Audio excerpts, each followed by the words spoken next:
Good morning, everybody. Looks like we're still having some folks trickling in here. Today, we're having a meeting of the residential tag and the fire tag to discuss modifications to the definition and provisions of family home childcare in the IRC and the IFC, and some of these changes will be reflected in the IBC just as correlation items in here. Since we are mainly making modifications in the IRC, my plan today was to have Micah Chappelle chair the meeting as the IRC tag chair. Micah, if you wouldn't mind maybe accepting that, and if not, we can go to plan B. No, that'll work, Justin. Thanks. I was about to unmute and start doing the same thing you were. So sounds great. And I will give it 2 more minutes to let people log on, and then we'll get started with welcome and introductions and get through the agenda if that works. Sounds good to me. So at about 10:03, I'll go ahead and do a roll call and see where we're at. Perfect.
I have here from Tony asking if we are taking any action today on these items.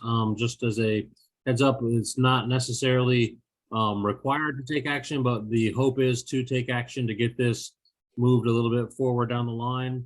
The work group has taken the advisement of the combined tags here and took back to the work table, done some revisions to some of the documents, and is bringing that back here to present today. And as far as rules for quorum, we are looking for a quorum of the residential tag separately from the fire tag. So with the residential tag, I show we need 6 folks to have a quorum. With the fire tag, we need 7 to have a quorum. And at my last accounting, we were still shy on both of those numbers. And so we'll do a roll call, and we will see if we have a quorum for the different tags separately. And I think that covers the request in the chat there. And it is 10:04 now, so I'm going to go ahead and I'll start with a roll call for the residential tag first. Micah Chappelle.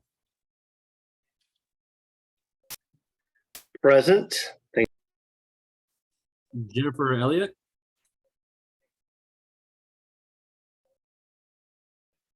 Sorry, present. Gotcha. Quinn Ty. Here. And Quinn Ty represents both the residential and fire tag. So I'm going to skip you in the fire tag if that's okay. Yeah, and Dustin, I'm an alternate on the IRCs, just a heads up. Oh, gotcha. Did not have that in my note here. Ron Perkowitz.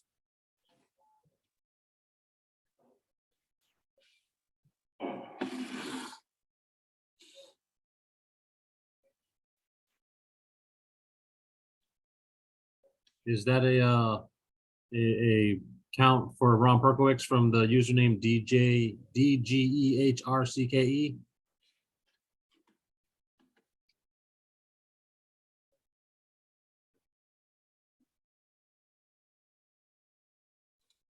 Okay, Ron, not here. Todd Short, Here. Michelle Yee,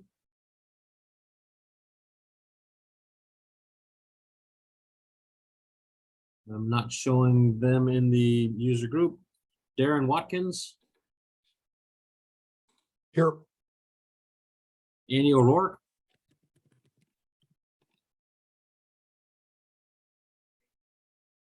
do not see them in the guest room. Darren Graham,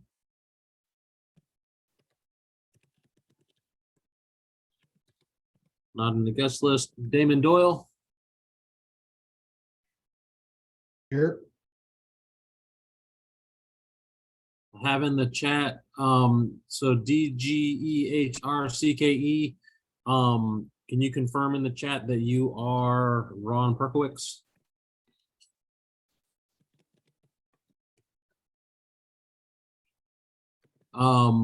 Could okay. Could you maybe, for clarity, change your name? Are you a member of any of the tags?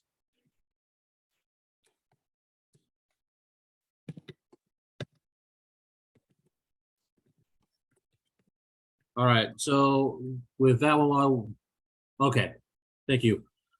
So with the residential tag group, I have 6 members present and we have a quorum. Starting with the fire tag, Tony Doan. Present. Skipping over Quintai, Corey Thomas.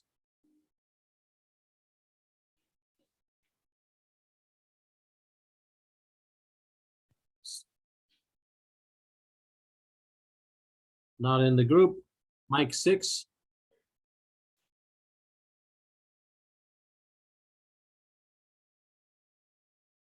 Ricky Campbell. Present. Ken Brulette. Present. Dave Cockett. Cocott, present. Cockett, sorry. Kevin Marr.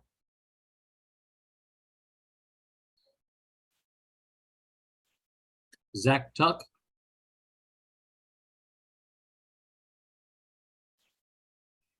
Chris Seaman.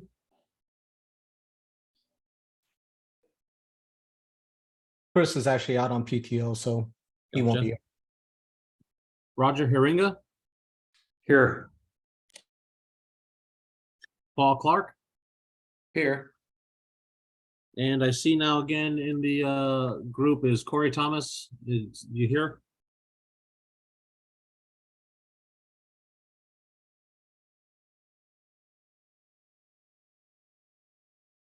He did respond in the chat. Oh, see, I see that. Thank you.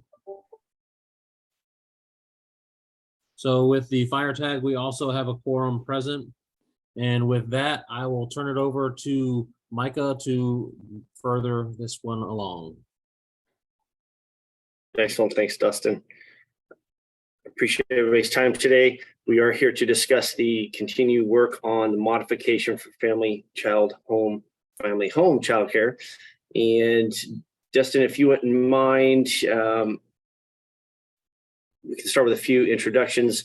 Micah Chappelle, I represent code officials on the State Building Code Council, and of course, I'm the IRC tag chair. If we could go through the members of the IRC tag, the members of the IFC tag, and let us know who you represent. And then we can move over to the public folks that are in attendance if they would like to introduce themselves. That way we know who is on the call, including those that are not members of the tag, please. So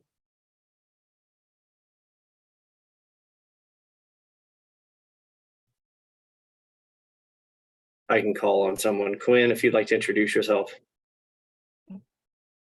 Yeah, so my name is Quinn Tai. I work for City of Tacoma, Principal Plans Examiner, and also attending Wobble member. As a Wobble, I'm an alternate on the IRC representing Wobble, and then I'm also the primary for the IFC tag representing Wobble. Thanks, Quinn. Damon?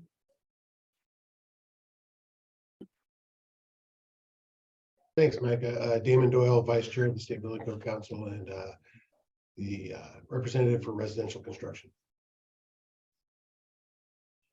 Thanks, Damon. Jen? Hi, I'm Jen E. Luke, and I'm a plans examiner with the City of Bellevue. Thank you, Jen. Todd? I think you're on my tag, Todd. Yeah, good morning. My name's Todd Short. I'm the Fire Marshal for City of Redmond, and I represent the fire service on the IRC tag. Excellent. And then I'm at a loss at all who's on the tag. I don't have a list in front of me. Dustin, who'd be next on the IRC tag? Thanks. Oh, let's see. So we got Micah, Jennifer, Todd, Darren Watkins is, no, sorry. Thank you. Damon. Yeah, Darren is the last one on the IRC tag.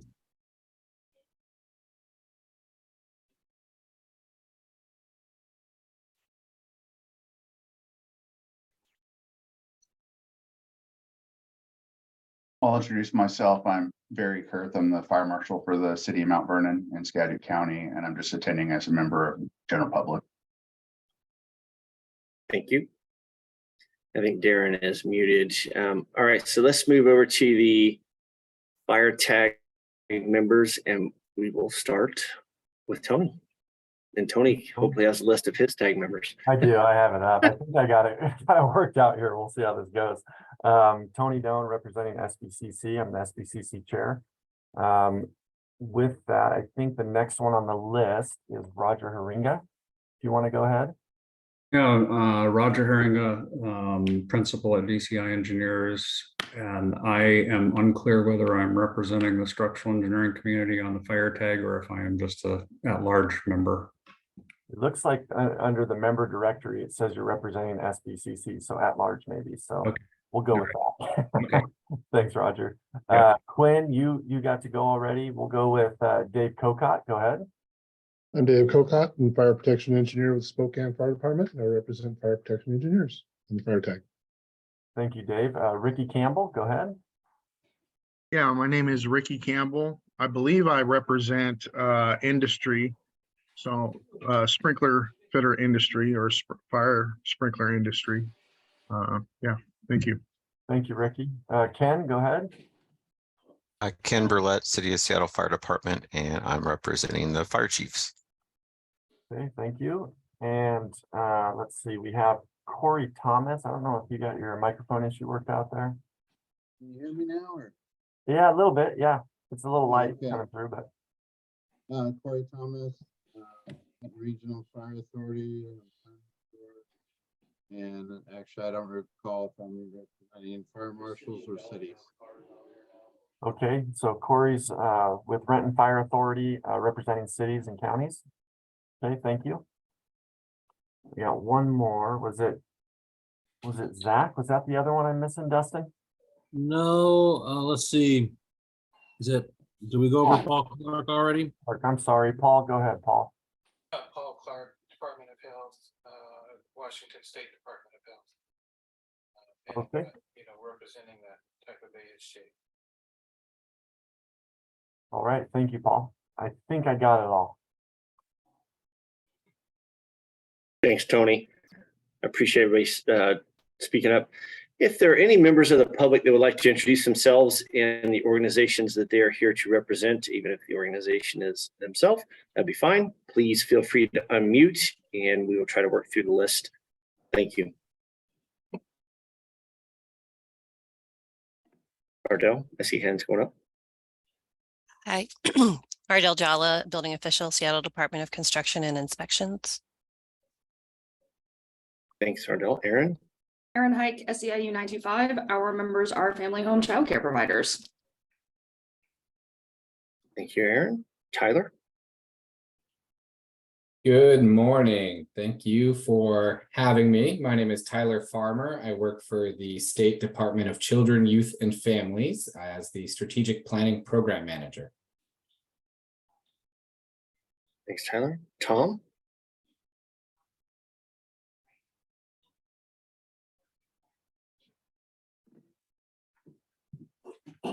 Sorry about that. My name is Tom Handy. I'm representing the Washington State Association of Counties East Side, my Whitman County Commissioner, and also on the State Building Code Council. Thanks, Tom. I'm sure I'm going to mess this up. Anjali. Anjali, I'm an architect in Seattle and just helping out on a pro bono basis. Thanks. Thank you, Anjali. All right, I don't see any other hands up. If you'd still like to introduce yourself and don't have access to the virtual hand, please feel free to unmute. We'll give it another 10 or 15 seconds and then we'll move into the agenda.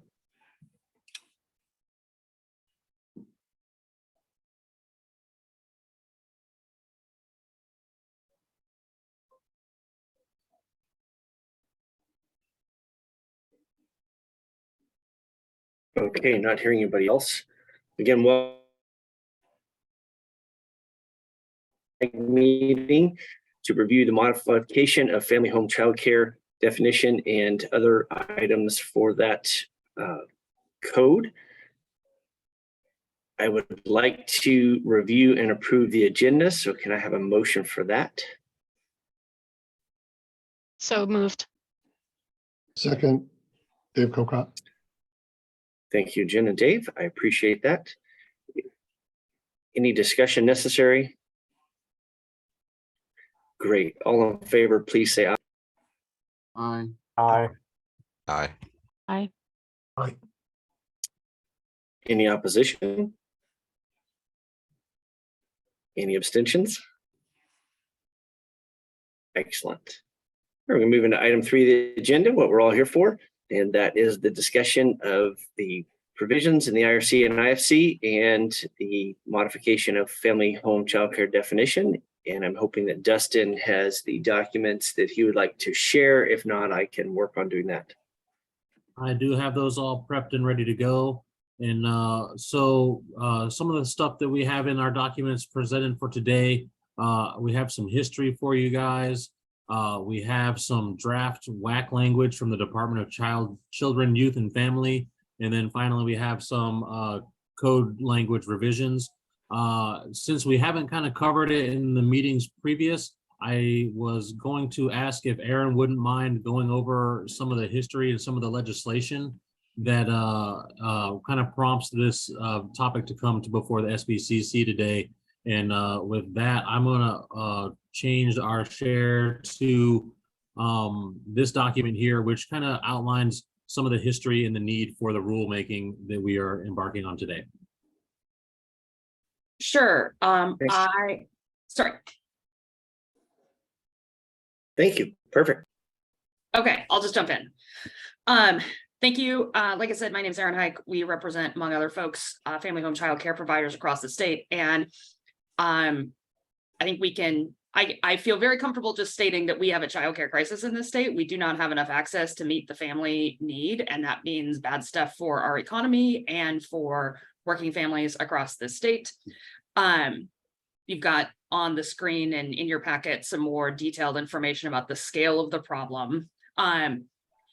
This work really came initially out of the COVID-19 pandemic, as many things did, where a lot of places were shutting down, schools were shutting down, and so the challenge for parents was even stronger, especially ones who were required to show up in person and go to work. So there was a temporary waiver program to allow some number of family child cares to care for additional kids. And since that was working well, it was incorporated into the Fair Start for Kids Act, which was a big omnibus package of expansion, subsidy, et cetera, that passed during the 2021 leg session.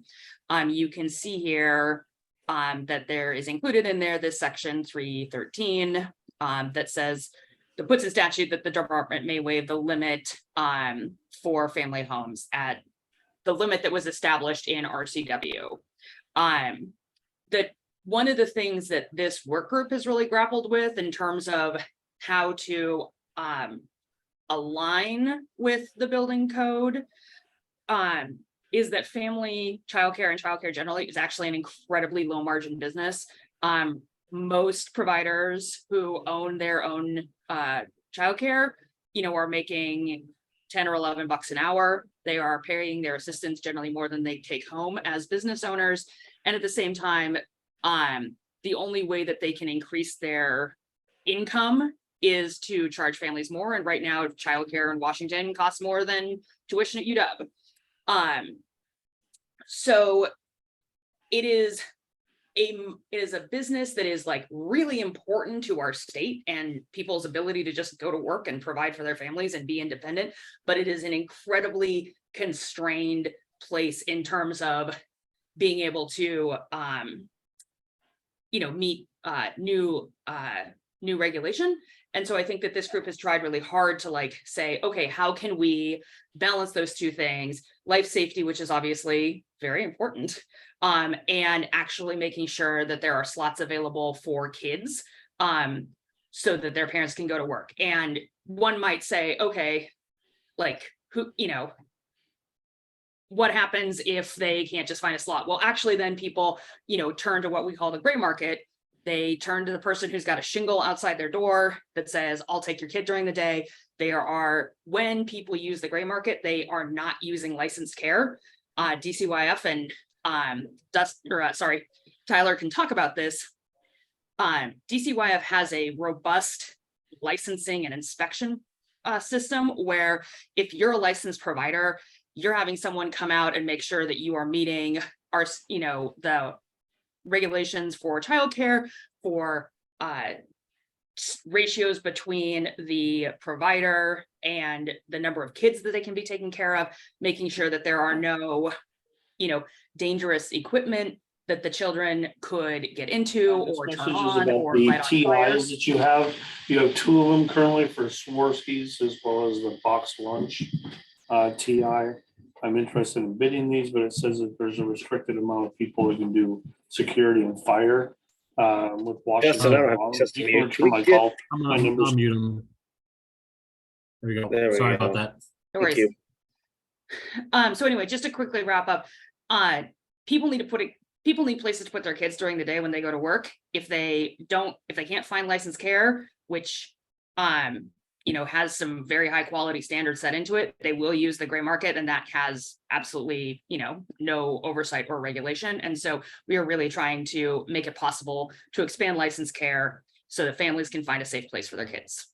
And I can take questions if people want.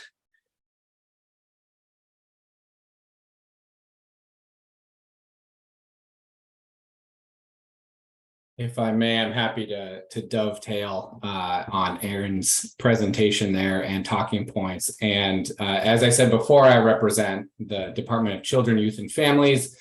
And just for this group's knowledge, I'd like to walk through a little bit of the regulatory side of kind of how we got here and what we're trying to accomplish, which will mirror a lot of what Aaron said, but from the state government perspective, of course.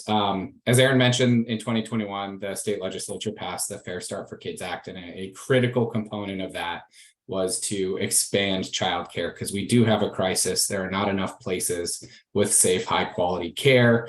And in the state's perspective, the best places for children are licensed homes. And one of the tenets of that bill, of course, was waiving the current cap for the last 50 plus years, since I think about the 60s, going on 60 years now, was any family home childcare provider was capped at 12 children. We've done in-depth legal research to figure out where that number came from, and there does not seem to be a good reason. Anything indicative of where the data is around 12. We have our own licensing regulations, of course, for anybody that cares for children up to 12. And what this new legislation did is it allowed us, DCYF, to implement new regulations for somebody who could apply for a waiver to have more than 12. The statute does not establish a limit for what that number is. And what we did was the bill passed in the summer of 2021. And by February 2022, we created our own licensing requirements for somebody to be granted and operate under one of these waivers, again, a foster family home. Our criteria also did not strictly set a limit, but what our criteria focuses on in health and safety is the ratio of caregivers and early learning providers to children, and the educational and professional requirements of those caregivers, as well as different types of health and safety criteria and training, et cetera, et cetera. Since that kicked off in the early winter of 2022, our latest numbers show that we have, let me double check here, we have 74 family home providers operating around the state with more than 12 children. So 74 providers that have been granted these waivers. They care for a combined total of 888 children. And of that number, 419 kids around the state only have care because they were allowed to be provided care under this waiver. So far, it's been a successful program. Providers are excited about it. However, our first attempt at creating regulations for this, we have had no complaints, we've had no injuries to date, but we still wanted to improve these, because what we were running into was this cap again, is that providers and also licensors from our own agency alike were kind of feeling uncomfortable when some programs were getting into the 20+ number of children. That was making people uncomfortable, and they wanted to do another more in-depth health and safety review. And because of that, DCYF convened this work group that has been working together for the last year, roughly. Many members are here, but it combines a total of DCYF staff, Aaron representing the foster family care, but also city building code officials, local fire officials, various people, to try and figure out how we can further improve these regulations, not only in the DCYF childcare licensing chapter of WAC, but also potentially work with hand in hand state building code WAC to make sure that health and safety is balanced absolutely with the need to improve the number of slots for care for children around the state. And so the recommendations that we're bringing you today are certainly for the state building code WAC, but I do want to point out that we are also proposing within DCYF enhancements to our own childcare licensing WAC for these waivers. And I'm happy to talk about the particulars here, but as you can see in front of you, but also what I mentioned, we talk about the years of experience of provider, the number of providers, adjusting the ratio based on the age and abilities of the children, stuff like that, that have proven through our data to show you run safer, high quality programs by implementing these criteria. So most of this conversation is going to be around building code, which is not my wheelhouse. That's where Anjali and Ardell are going to be the pros that thankfully they've been helping us out for a year. So any questions about that, I'm happy to speak further, but thank you for your time, and I will be quiet now. Yes, Tyler, I just wanted to, I wanted to prime you for maybe giving a broad overview of the changes you guys have made. And then as we go over what we're talking about within the building code, there's bound to be questions and concerns brought up for what we may be lacking in the language that we're proposing. And one of the goals was to provide some of the cushion there within the WAC and procedures within the DCYF. If you could be ready to maybe speak on those aspects as they come up. If we have questions and it's covered within the WAC of DCYF, if we could just maybe be ready to chime in on that aspect. Yeah, awesome. Absolutely. And I think the draft you see in front of you, and you should have available, is if you scroll down, those are our proposed additions to our current requirements that are already in place for waivers.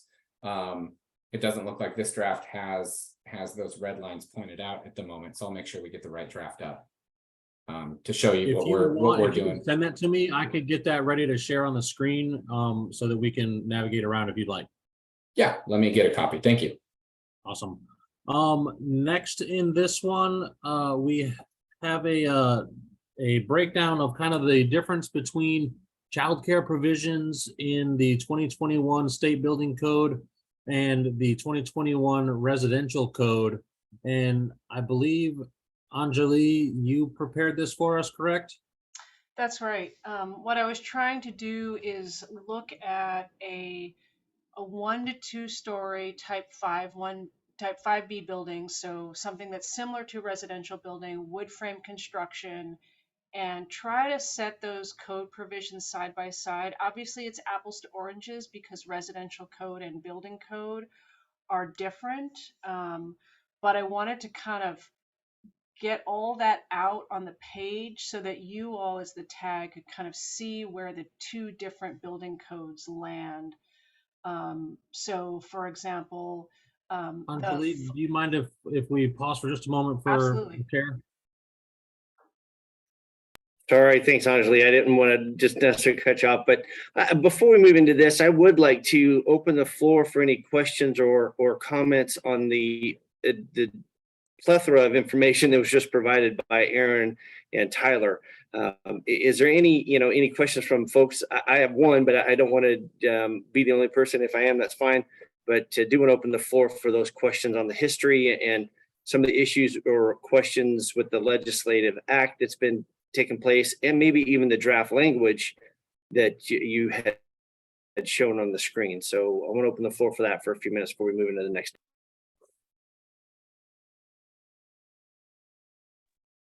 Go ahead, Ken. Thanks, Micah. With regards to, you mentioned the 74, I think, were homes that you already have that have gone beyond the 12.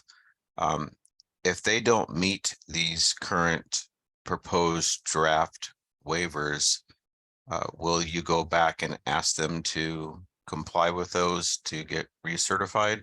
Or will they be, and I hate to use the term, grandfathered in your rules?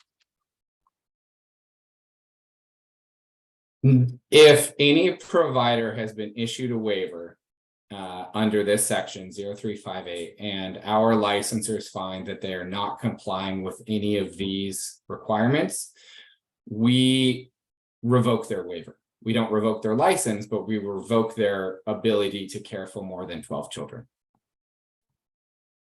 Will that include any of the new, so what you're telling me right now is all 74 meet the proposed changes with regards to conditions? No, I'm sorry. So the 74 right now meet the current section 0358. And so what you're asking is when these proposed changes go into effect, there will be a period of compliance moving forward. They will not be grandfathered in. They will be required to comply with these new requirements over a period of time. And we have not established that period of time, but it'll probably be 1 to 3 months to meet the new requirements. And if they do not meet those, then their waiver would be revoked. Sorry, I misunderstood your question. Okay, no, you answered it great. Thanks. Thanks, Ken.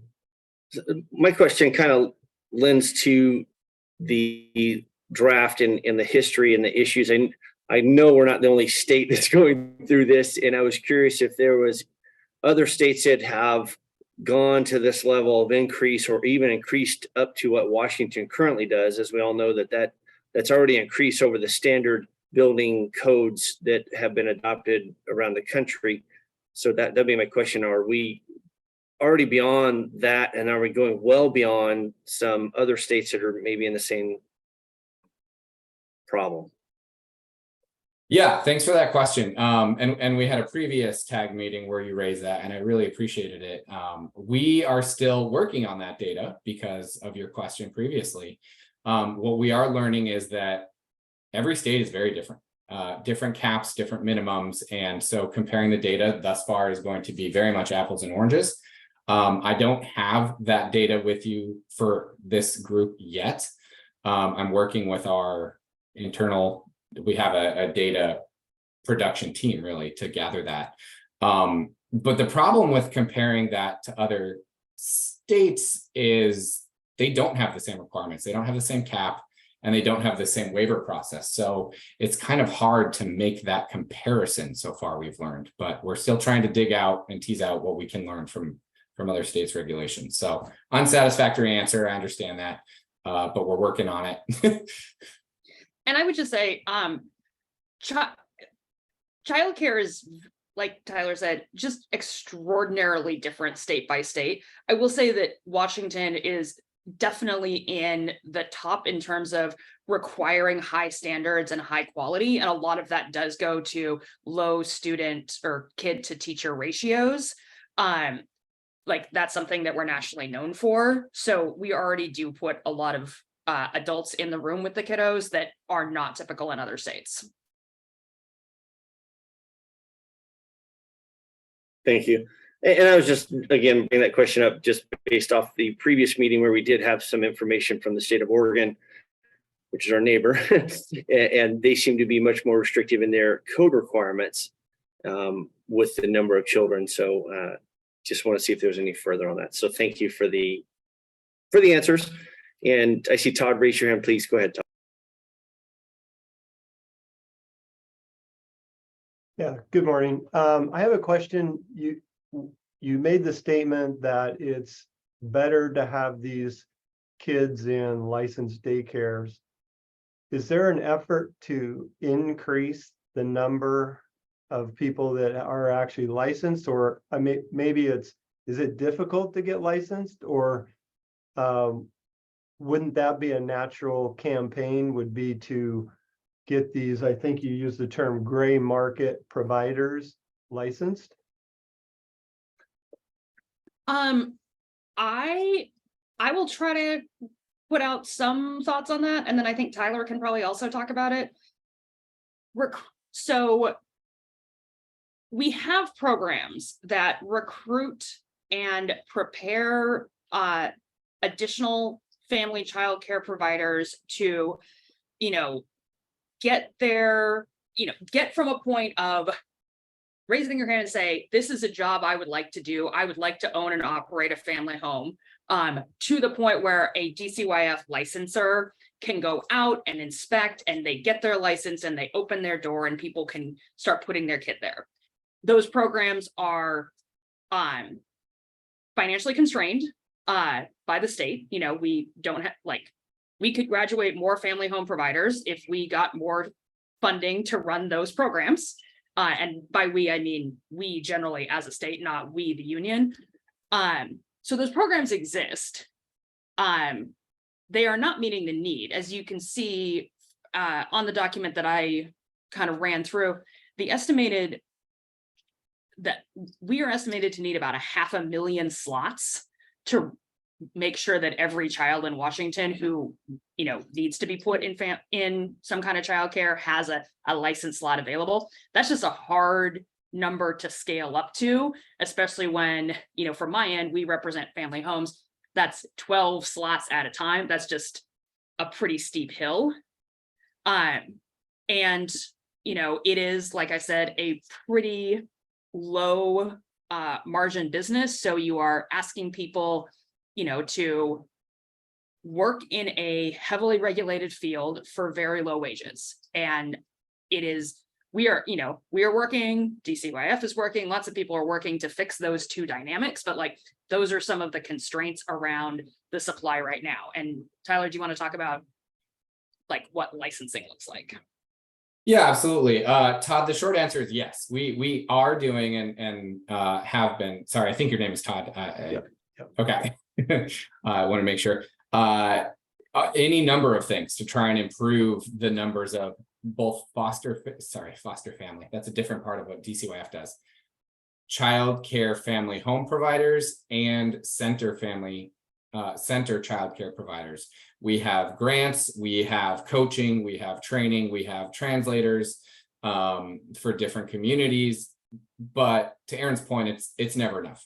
The economics of it are tough and the need is huge. The rural areas, as Anjali pointed out in the chat, are desperately in need of new childcare providers, centers, or family homes. And this is one of many levers that we're trying to pull to make these more business friendly and safe at the same time for kids. So parents can have a place to go drop off their kids, and one of two parents doesn't have to stay home to watch their kid. Or worse yet, as Aaron mentioned, people turn to unlicensed, which means to us completely invisible, they're off the radar, childcare programs, which have no oversight, no regulation, no training, no resources. So we're doing what we can through grants, training, et cetera, but the need is much bigger than what we're able to provide at any given time. Okay, thank you. Mm-hmm. Thank you, Todd. Thanks, Tyler and Aaron, for answering questions. If any more come up, please feel free to raise your hand and we'll try to address those. And with that, I'd move back over to the previous document with Anjali and continue forward. Thank you for letting us ask questions. Appreciate it.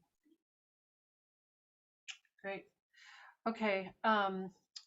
So I will start again. I put together a diagram just kind of comparing the two codes. I work mostly in commercial code, so that's more familiar to me, but I wanted to kind of get these two different codes side by side in terms of the similar kinds of regulations. So for example, rated construction, for commercial code, you would have a two-story building, you would have a fire rating between the first floor and the second floor for this kind of use. For residential, you get a 1/2 inch of sheetrock, which is that equivalent, so you should know that. Type of construction is similar. Flame spread ratings are just not something that are in residential codes. Sprinklers are really different. So we do have some carve outs for sprinklers. We discussed that at the last tag. For group E or I4, we don't have sprinklers for less than 50 children. We don't have them for less than 100 children where there's direct exits to the exterior. That said, a residential in-home care will have much smaller numbers of children, so you can think about that.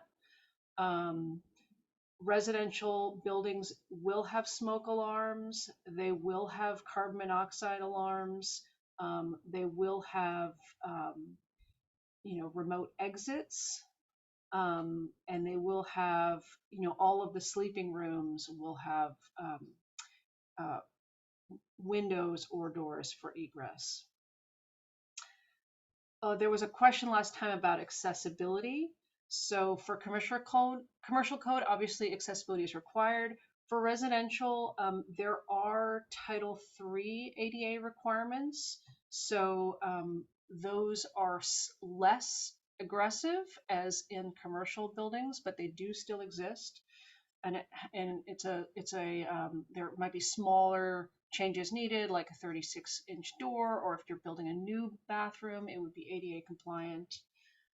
Energy efficiency is different.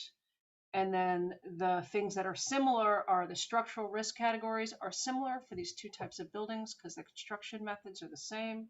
And the plumbing system, the plumbing quantities are identical because those are governed by the WAC. Any questions on this?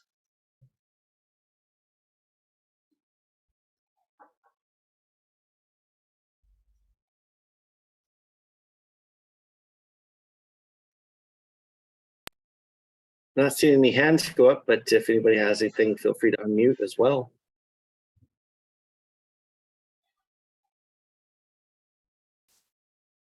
Excellent. Thank you for the analysis. I think that's very beneficial. Provides a lot of good information. I was just going to point out that on the left-hand side of this chart, once we scroll down, we don't get to see the titles of the columns. But Anjali has the highlights in here kind of talking about what these different topics talk about. So we got a life safety column, civil rights column, health and energy columns. Most of these are life, health, safety in the beginning of this. Accessibility tends towards towards civil rights. And then we have health and energy in here as well, just in case you were wondering what these blocks are here in the bottom or on the left-hand column, sorry. And with that, that kind of, I think, brings us to the code language proposal that we have for you today. And Ardell Jala out of Seattle has put this one together. It looks different than the ones we presented to you before, but it should look familiar because it looks like what we have in the WAC as today. And so with that one, I was going to share my screen and yield the floor to Ardell. And if you need me to move to any certain spot, just tell me scroll up or down or tell me a specific section you'd like to go to and I can get you there. Thanks, Dustin. So this was posted. Again, my name is Ardell Jala. I'm the building official for Seattle Department of Construction and Inspections. I'm here representing SDCI today, and I do want to emphasize that I do not represent the Seattle Fire Department. I know we have our colleague Ken on the line as well, who is on the fire tag. So I was, what is our stake in this? The city of Seattle has 500 plus family home child cares that are licensed, and I'm sure there are many that are not licensed. And we also have a Department of Education and Early Learning who are seeking to be able to provide funding to some of these family home child cares to provide additional childcare within our city. And as they come in for compliance with the codes, we have been telling them that they are capped at 12 and to go into, to go accept the waiver and still be compliant with the code, they need to meet the requirements of the building code, which, as Aaron and Tyler and others have pointed out, can be onerous. So what I've proposed here is language that takes the feedback of the tag from our last discussion back in May and provides additional language. I've also changed some of the formatting to make it clear what the proposed changes are. I've also made changes throughout all the codes, not just the residential code, because this is an impact to both residential code, building code, fire code portions. So with that 2021 Washington State Residential Code, we are proposing a change to the definition to allow it to remain within the scoping of the residential code for care of 16 or fewer children. We discussed this somewhat in our last meeting, but that 16 is a kind of a sweet point for R3 to R2 in the building code. There's also, as you all know, these are single family homes. Zoning codes across the state have been changing, so there's no limit on number of bedrooms, but historically 8 people in a house, 16 people in a duplex, 16 is sort of that sweet spot. And so we've kept it to 16, although family home providers and the waiver would allow to go higher. After 16, you would still get kicked into the building code. Going down, all I've done here, everything in black is currently in the residential code. So if you could scroll down, everything in black here. So these are all the existing provisions. I've renumbered it to a 0.1.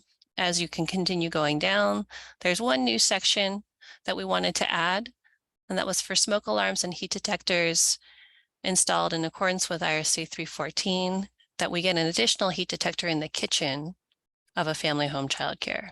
And there are limitations on what can happen in the kitchen, and those are within the WAC. And then there would be additional requirements that then layer on to a family home childcare that is permitted to increase from 13 to 16. And those are primarily 3 things. Lighting, so illumination in the event of a power supply failure. I'll touch on these briefly and then come back to each one. A manual fire alarm system, which was the direction of the tag in the last meeting. A sprinkler system, which was again the direction of the tag in the last meeting. And I've offered 2 exceptions here that I'd like to offer up for discussion. But going back to the first one, and elimination in the event of a power supply failure. Dustin, are you able to show a view that includes the comments that I've added on these, or no?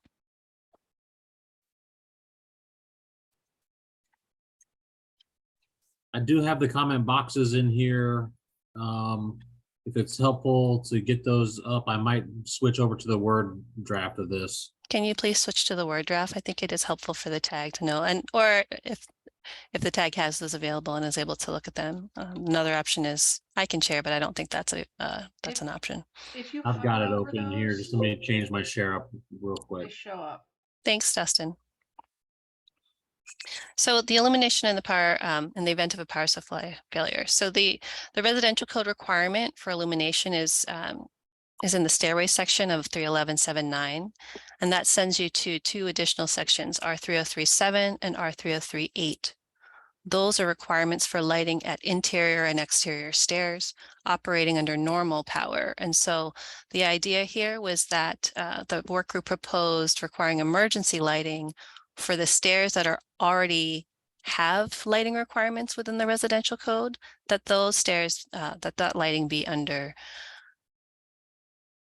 emergency power, or just have that artificial light that is provided upon termination of building power supply. So bug lights, right? So that within the house, that with the power went out, that there's still an ability to see how to exit. The next, and it doesn't have to be on emergency power. I don't want to use that phrase lately. It just needs to be on, it can be on battery power as a backup. Oh, I'm sorry, I opened the wrong document. Yep.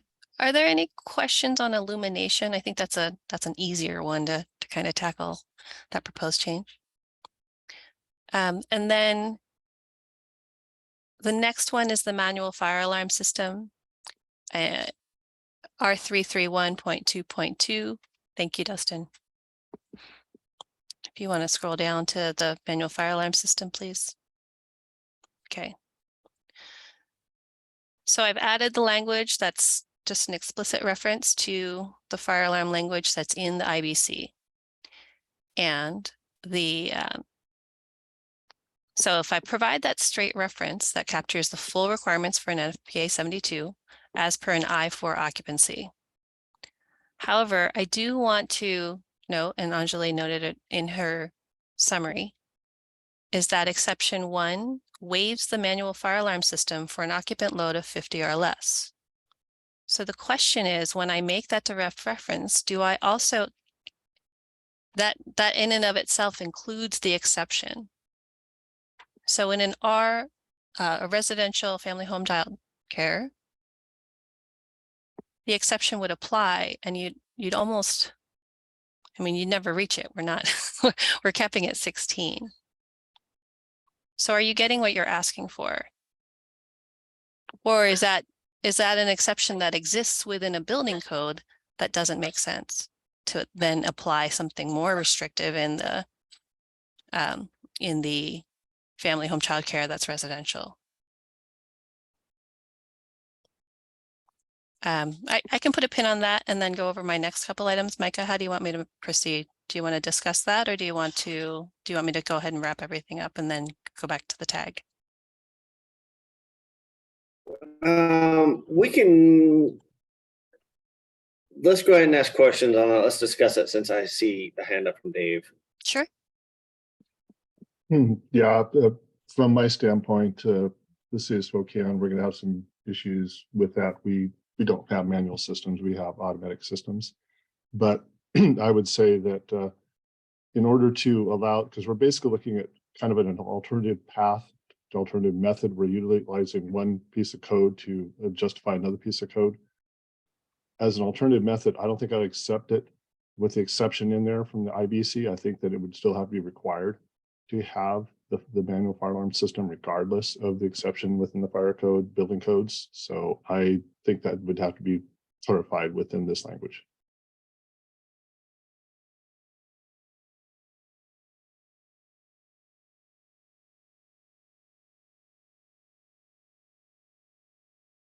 Okay, do you have any suggestions on possibly how to do that, Dave, or do you want to come back with that? I just want to see what everybody else has to say first. Okay, then we'll move over to Jen and maybe we can discuss the few points here. Yeah, I agree. Is it possible to just specify the alarm system here like we're doing for the sprinkler system? Because of that issue, and because my experience working with these homeowners that are seeking a building permit to make modifications is that they are, your average homeowner. So even having these cross references is kind of difficult for them. If I think it's more helpful to just tell them exactly what they need to do.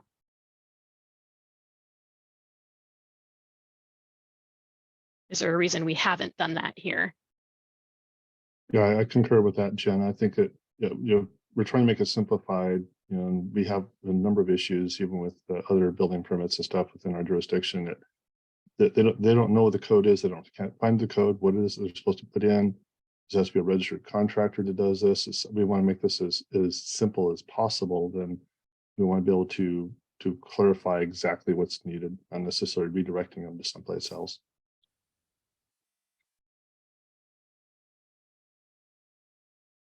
There was a reason. So the reason I proposed it was to be able to capture the NFPA 72 language. Let me look at this language. 907.2.6.4.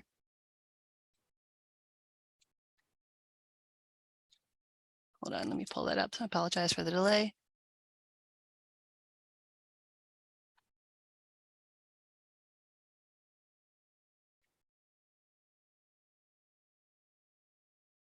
Dustin, are you able to bring up that on the WAC? Yes, give me one moment. Thank you.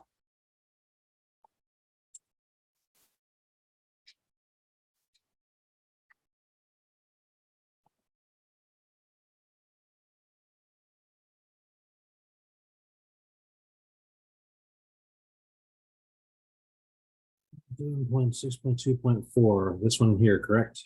That's correct. Thank you. Get this one actually.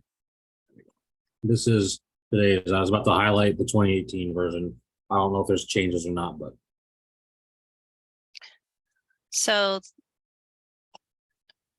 what I miss by just copying this language is NFPA 72 and IBC references for that standard. There is no manual fire alarm system defined in the residential code. And so I find it problematic to provide language that doesn't provide that additional scoping. I'm happy to work with you if you want to provide further guidance on that. But I also would welcome further discussion by the TAG on what is the scope of the system that you want to put into residences, or that is appropriate for a residence.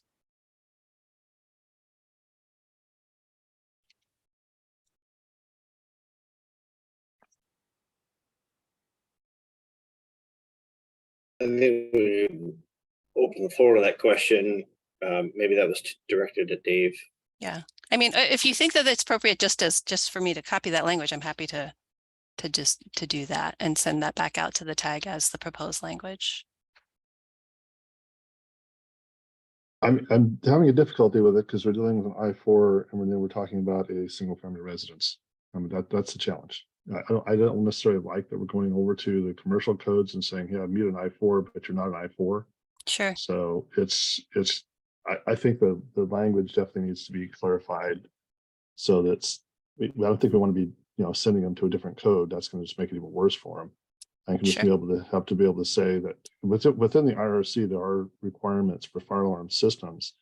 And we just need to embellish that a little bit more as to, making sure we have all the areas covered, including the additional heat detector that you had noted within the requirements. I just want to see what any of the other fire people have any questions or concerns or comments on that as well too. Dave, is there a way, so then would it be still called a manual fire alarm system, correct? Well, our jurisdiction doesn't do manual. That's something so we've had issues with in the past. So we would have to do a municipal code change to change this to automatic. We've had some discussions with the state on this before that just manual systems, here you're going to have 16 kids and something happens in a room in the back of the house. You have to wait till somebody pulls the alarm to be able to make it work. That just doesn't make sense to us. So I think each jurisdiction to have that decision, whether we want to make it manual or automatic, but I think manual is the minimum we want to be able to go with. And I see Todd has his hand up too, so. Yeah, I mean, I'm trying to recall what the benefit was. I guess from my perspective, if you provide the home with the automatic fire sprinkler system, then we're talking about something completely different in regards to the alerting or smoke alarms may be enough. Those are the interconnected smoke alarms that are typically found in any kind of residence. A manual system is simply pull stations that have to be exercised by somebody within the structure. So the alerts people within. Well, we have apparently we have this certain ratio of adults that should be here in there in a fairly confined or a single family. I'm not seeing a great deal of benefit to a manual pull. But again, I'll couch that saying when we have the automatic fire sprinkler system. So I think the reliance could be, or at least we could discuss, the reliance of notification within that home being for the occupants and being provided by the required interconnected smoke alarms. I guess one other question I had was, it seems like you're providing an option to not have sprinklers, where then we would be back to this conversation. And I wondered if initially you're suggesting this is a monitored, so this would go to a central station upon activation, whether it was manual or automatic. So I guess that's a question I have for you, Ardell. Thanks, Todd. In the last meeting, we discussed actually the original proposal, and it's from the work group, was for a system, and I apologize. We don't. Do we have our fire rep from the work group on? Ken Rice, I don't believe is in attendance today, but I believe the original proposal was to have a listed residential system, not an NFPA 72 system in there. And so the difference between those two systems was not favored by the tag members here because of the, I guess, unreliability that has been experienced by some, but we really don't have a super high level of justification that they're not reliable. They would be automatically monitored and go to a centralized station, just maybe not the same central station that the typical monitored system by building code professionals being familiar with would go to. Does that answer your question, Todd? So originally we were proposing something, while it would still be monitored, wouldn't go to the central station, but would be monitored by a service that would then call that in. I'm getting multiple direction from different members, so I'm not sure what path the tag would like me to draft. Sure. Well, and I think it's maybe some others can provide comment too, but again, I guess I would say it's a very different conversation for me regarding a fire alarm system when we have a fire sprinkler system. Understood. And we can, is there a way to explore that? So if they're taking advantage of the exception and there were no sprinkler system, what is the level of fire alarm system that you would want to see then? Then I think we're in that realm of for the most part, we're creating our own performance-based code. It's not necessarily going to point to one or the other. Okay. And I think that's the conundrum we're in, is if that's what we're going to do, or if that's what is going to be acceptable, that the exception would be allowed, then I think we have to engage in that conversation. Sounds good. Thank you. Yeah. So no sprinkler system, a more robust fire alarm system. And if we are able to maintain that there is always a sprinkler system, then you would accept something lower.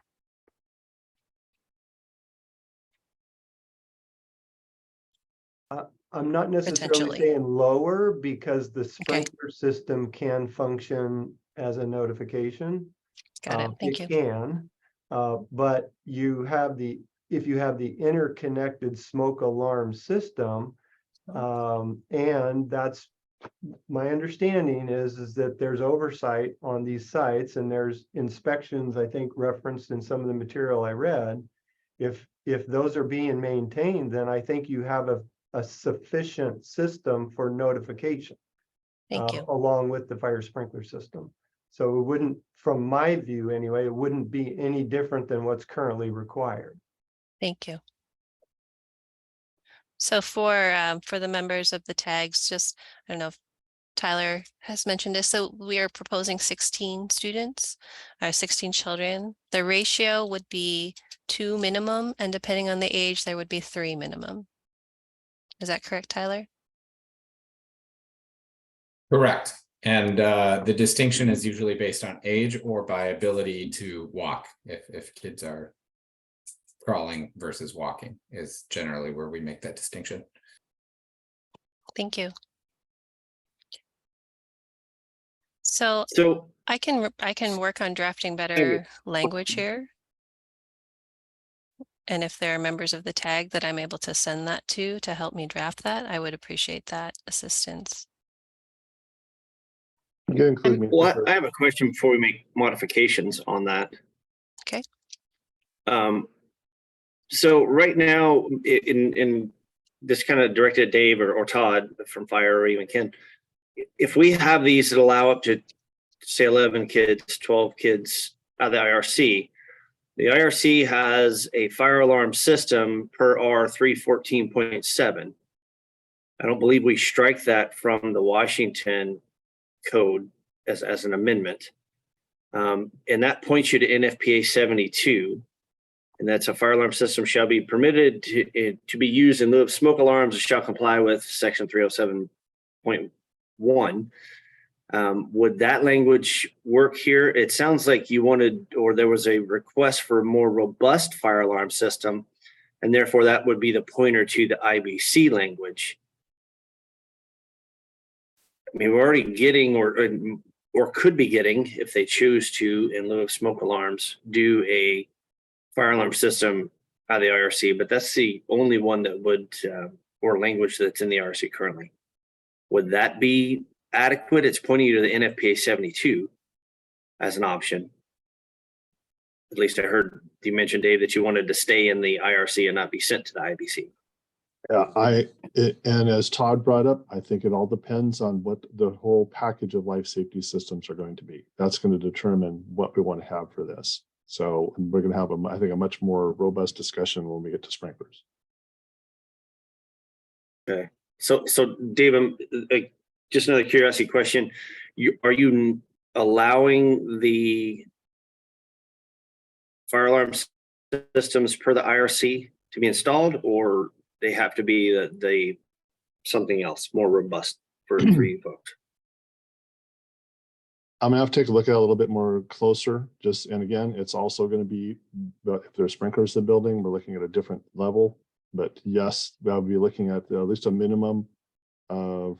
But NFPA 72 does include requirements for the single station, multiple station sprinkler or fire alarm systems in residences. So that's what we'd be looking at, and I think that would be the more robust, where we have to have detection in all the rooms if there's no sprinklers, as an example. Notification that would have to be for the devices that are there. They'll have to be all tied together, and then also because of the type of use that's here, we would want to have something that's monitored so it would happen. And I think that we're talking about that is, I think we're basically saying that if it's going to be automatic versus manual.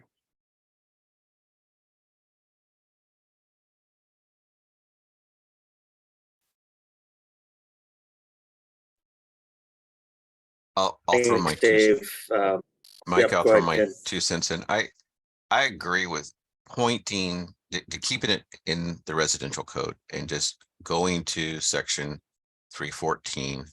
It does say smoke alarms there, but we could just make additional Washington amendments to then deal with the specific alarm requirements that we want to have provided based on the other life safety features that are in the building, which could include sprinklers. So I would think it just makes sense to keep it within the residential code. If we started there, not push them to the building code, but we would just make additional state amendments to cover those. Okay, thanks, Ken. Sounds like we have something we can work on with Ardell. And Dustin, you have your hand up. I don't want to skip over you. Yes, I just wanted to make everybody aware that with Darren Watkins leaving the meeting, we no longer have quorum within the IRC tag. Didn't we add Ron Perkowitz, who was not here earlier? Is he Just out of here? curiosity. He was. I had a individual with a name that's not legible, but I don't think that that is Ron. Yeah, Ron was on. I think he left, unfortunately. So you're probably correct now. Sorry. Thanks, Okay. Dustin. You're welcome. Back to you, Ardell. Thank you. Yep, no problem. Thank you to the tag for that direction. I hear do not push it to the building code. Thanks, Micah, for that reference to 314.7. I apologize. I was not aware that that was there. So we'll reevaluate potential code mods following the sprinkler discussion. So Dustin, can you scroll down a little bit, please? So you can see the items on the right. That should be good enough. A residential sprinkler system shall be provided throughout in accordance with 13D. And so that was the direction from the last meeting. So I've added that as a straight reference. So R331 is written, sorry, the exception here I've added is to offer something comparable to the exception that is in the building code under 903.261 that Anjali cited in her code comparison. And that, Dustin, do you want to show that language, please? That's 903.261.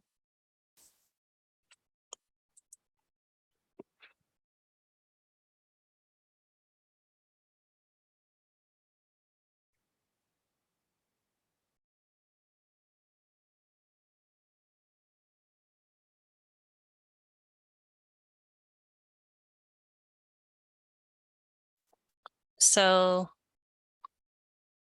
this gets an automatic sprinkler system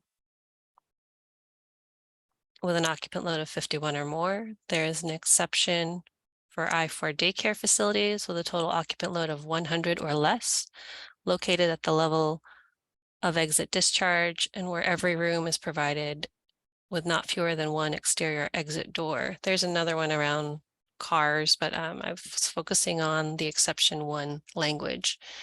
And understandably, these are different codes, and there is an exception here that it's not exactly apples to apples here. So that is understood. So if we could go back then, Dustin, to the Word document, please. I did want to offer at least some options for exceptions if the tag wants to discuss this further.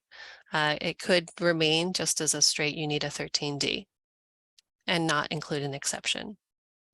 If you are willing to entertain an exception, the first one is written with language that, if you're wondering why does it say are located on a floor within 4 feet of grade level, that is the residential code equivalent of level of exit discharge. So, and is coming straight out of R331 means of egress language above. I've also offered where every room where care is provided has not fewer than one exterior exit door. That again is similar to the language that we had in the IBC exception. If you think about a residential family home childcare or even your residence, the spaces that may be used for childcare, again, under means of egress are required to have 2 ways out. And so the level has to have a door, and it also, any sleeping or napping room must have an emergency escape and rescue opening. This This is more restrictive and it requires every room where care is provided to have not fewer than one exterior exit door. So that's really isolating every room to having one door to be able to take advantage of an exception where that's not how homes are configured. And so I've offered something that I think is reasonable, but maybe others may not. And that is the alternate version. And it's where care is provided has access to not fewer than one exterior exit door. And that's a travel distance limit that, you know, is a concept out of building code, but is again, a sort of another way of looking at how far am I to an exit. There are also requirements within the WAC, both for supervision, but also for drills. So Tyler, can you comment on what are the requirements for how often as a licensor that you check licensed care facilities for, or licensed family home child cares for their fire drills? And what is that requirement? We are proposing in the new draft WAC that we, let me find it. Give me a second. Sure. I'll find it and get back to you.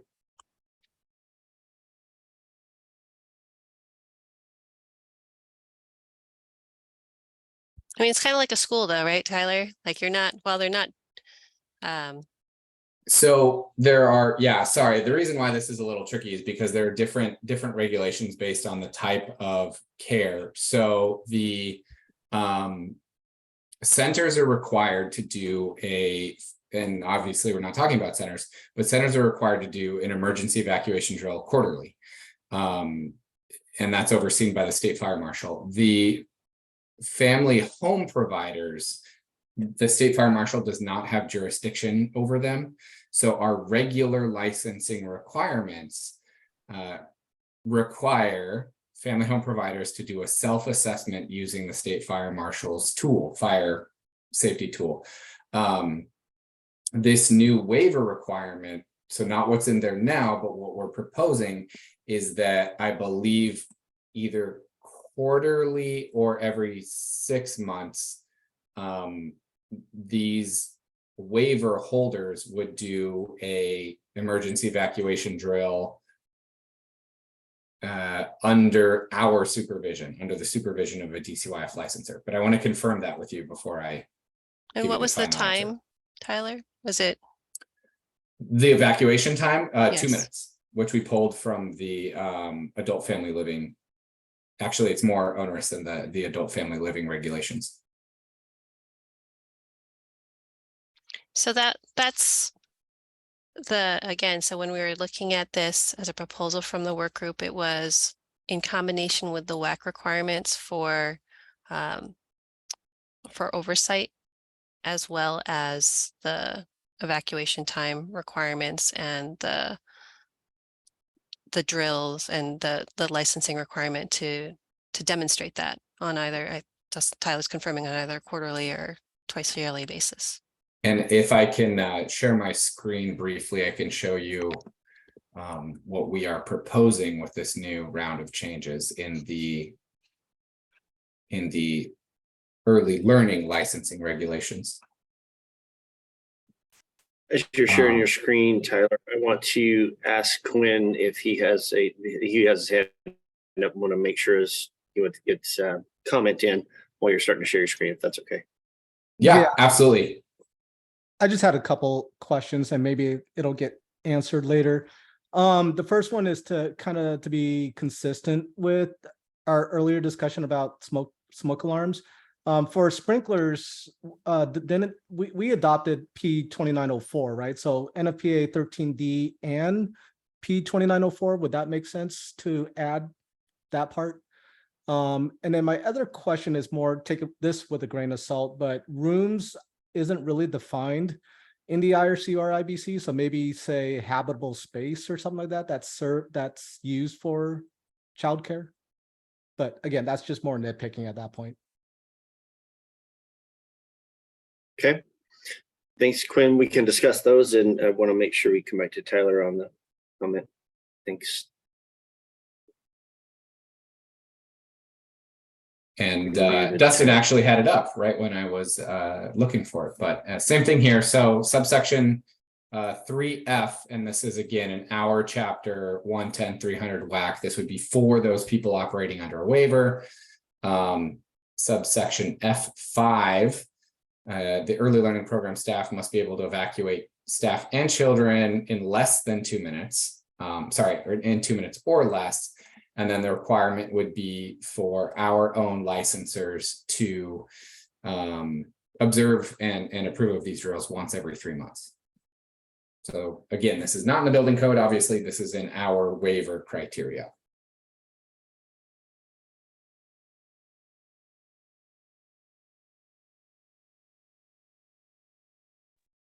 Thanks, Tyler. You're muted, Odell. Tyler, can I also add for just for information relative to the WAC changes? Currently, as we went through this process, we talked a lot about the analogous licensing requirements for adult family homes and that process versus the childcare process. They are regulated by different divisions of the state. So under adult family home, there is a requirement for a DSHS inspection that's sometimes called the WABO inspection because it goes to the local jurisdiction to complete that. Within this waiver, you have also proposed a requirement for a checklist for similar to the adult family home checklist, where the building department would complete a safety checklist in accordance with these regs. And that could include additional requirements that are listed within the WAC for DCYF relative to safety features in the building. Is that correct? That is correct. Yeah, and I can give a little bit of background on that that'll probably be enlightening to this group. I mentioned before that we, based on the state law that went into effect in 2021, we rolled out waiver requirements for providers around the state. And the way that that has been working, and I think I failed to mention earlier that we have currently put a pause on issuing any new waivers at the moment until we do get, until we know what's going to happen with the state building code with these rules here, of course. But the way it has been working up until this point is basically a provider submits an application to DCYF, and we make sure they meet all of our criteria in our rules. And we say, yep, you meet our criteria, here is your waiver. As part of giving the provider that waiver, we say, basically, now go tell your local building and fire officials that you have this waiver and you're operating under these new circumstances. One of the main things we want to change is to no longer make that, I don't want to say optional, but we want to reverse the order of these things, where we are now going to require proof from the local building official or some third-party inspector that their facility does meet the building code prior to issuing one of our waivers to care for more children. And just so people on this group understand why we chose it that way, because we had a lot of discussion about, frankly, asking for forgiveness or permission, is because we had tons and tons of providers coming and saying, hey, we've checked with our state, our local building officials. We've asked them, we've talked to them, and we're not hearing anything back. We're not getting anything from them. It's just radio silence. And so as part of our rollout, we decided to take this approach to gauge the interest in the numbers and gather data, and obviously try to chip away at that, the childcare crisis to get 400 plus more kids care. And then we figured out we could work out the regulatory systems and build the relationships with the local governments if we needed to change it. And so that's why we kind of came at it from this way and are now looking to reverse the order. And again, why people's input on this group is so useful to help build out that system. Hopefully that made sense.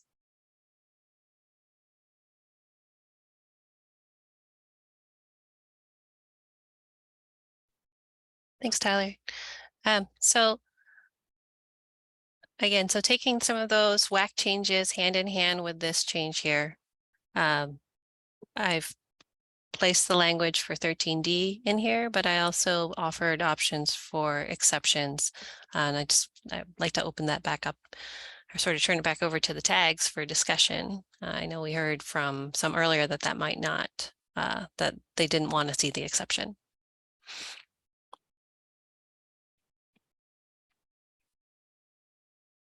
Right, Dave? Yeah, I think you mentioned it earlier in the discussion, we're talking apples and apples here. So the exceptions that were put into the commercial codes were based on the single use of the building being used for daycares, being used for schools. Doesn't include that it's going to have a residence in here. And I think people are kind of glossing over this a little bit, that the home daycares still have a residence in this building. There's still people living in the building, still the people that are not associated with the daycare utilized in the facility. It's not the same thing. So I do not agree with having any exception to the sprinklers if we're going to go above the 12. I think that's a must from my standpoint, that we should be seeing sprinklers in it regardless. There shouldn't be any exceptions. In all honesty, in order to meet some of these exceptions, I think they're going to spend as much trying to meet it than they are putting in the fire sprinkler system. So that's my position.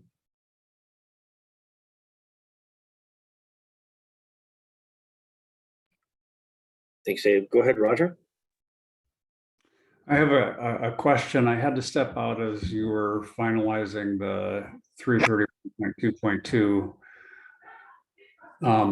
I'm thinking about the need for the childcare is in rural areas. That was stated at the beginning. A lot of those will be single family residences. I do want to make it as easy as possible for those, to expand, for the waivers to be able to be made in those areas. And so I kind of like the exception on the bottom, which includes the travel distance, but I'm curious if there's, the comment previous, is there an exception where if there's a manual fire, if there's a sufficient fire alarm system, could you then get away with the exception on the bottom? In other words, if you're converting in a home, you put in a robust fire alarm system and you meet the exception on the bottom, that to me, along with the requirement that we just saw that they're supposed to be able to remove everybody within 2 minutes, that seems like a pretty safe combination of items, but it does, for me, it kind of does depend on the fact that there is a robust alarm system. So I'm not sure, I guess my question, if Ardell, where did we end off on the requirement of manual fire alarm systems and or automatic fire alarm systems?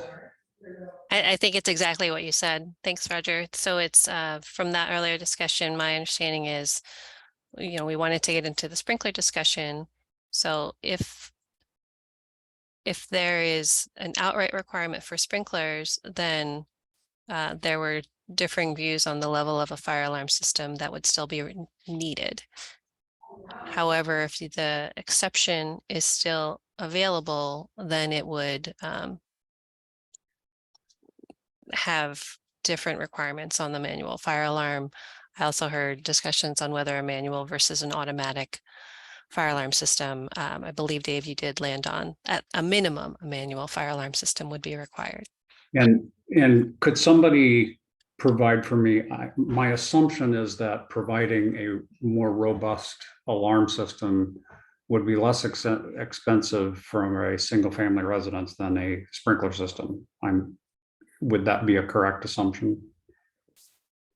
That would be a correct assumption, but it's not a replacement. Okay. That's what has to be clear is if the sprinklers are going to be required, which in my opinion is sprinklers should be required in order to meet this exception. to have more than 12 people in that, 12 citizens in a building that's going to have a household in the same building.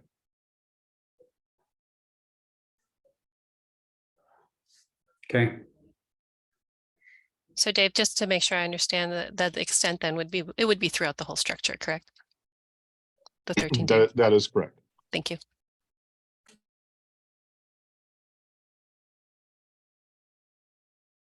So on the Okay. cost question from Roger, is there anyone else that had sort of a comment on that? That may change, just made that vary regionally? We have a couple of other hands up, and we also have a comment from Anjali in the chat. Anjali in the chat. So, Jen, did you have something to add to what Ardell just questioned, or do you have a separate question? No, I was just going to state my support or not of these exceptions and my thoughts on things. Should I launch into that? Sure. I agree with Dave that even with the fire sprinkler system, like I'm still not personally 100% comfortable with that number of kids, even with a sprinkler system. To me, that feels like the happy compromise here for everybody.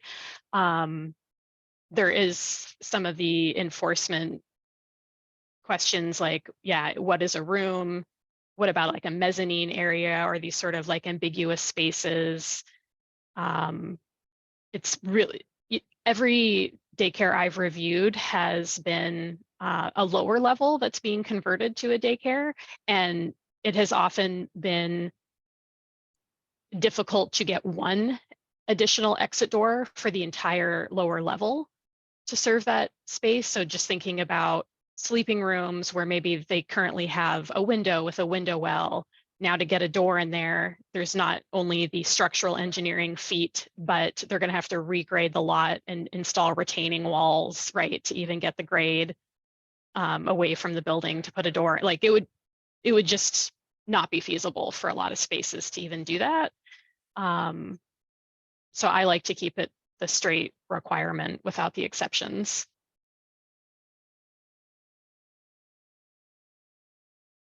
Okay, thanks, Jen. Ricky?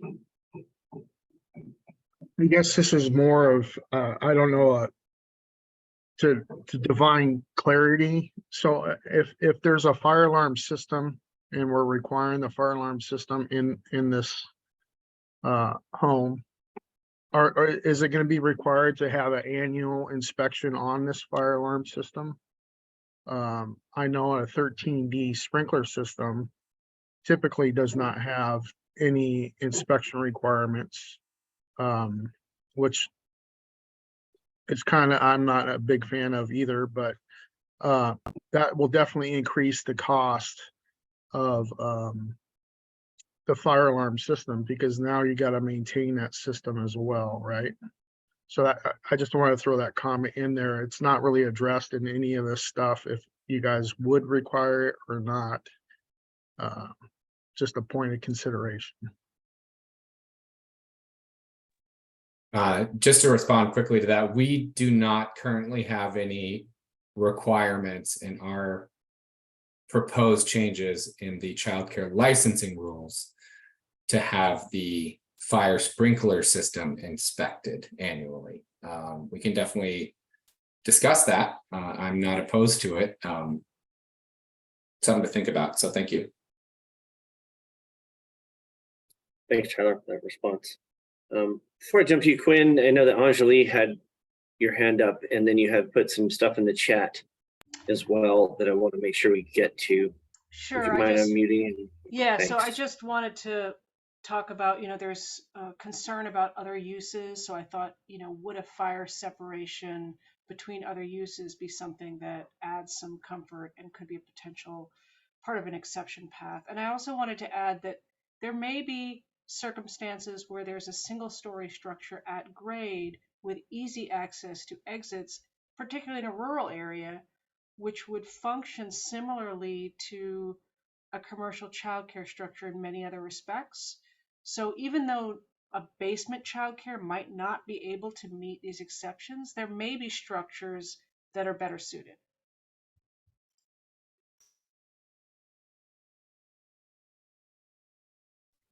Thanks for the question. Anybody want to respond to that or process it for a few minutes while we listen to other questions?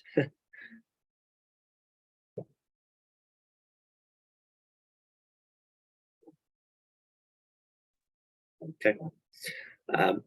I'll respond just because I have a thought about it. I think that getting the additional separation could be an issue. I know that that has been brought up multiple times when we're talking about ADU additions, where it's not required for that. And I think when we're talking about the cost prohibitive stuff, that's probably even more so cost prohibitive.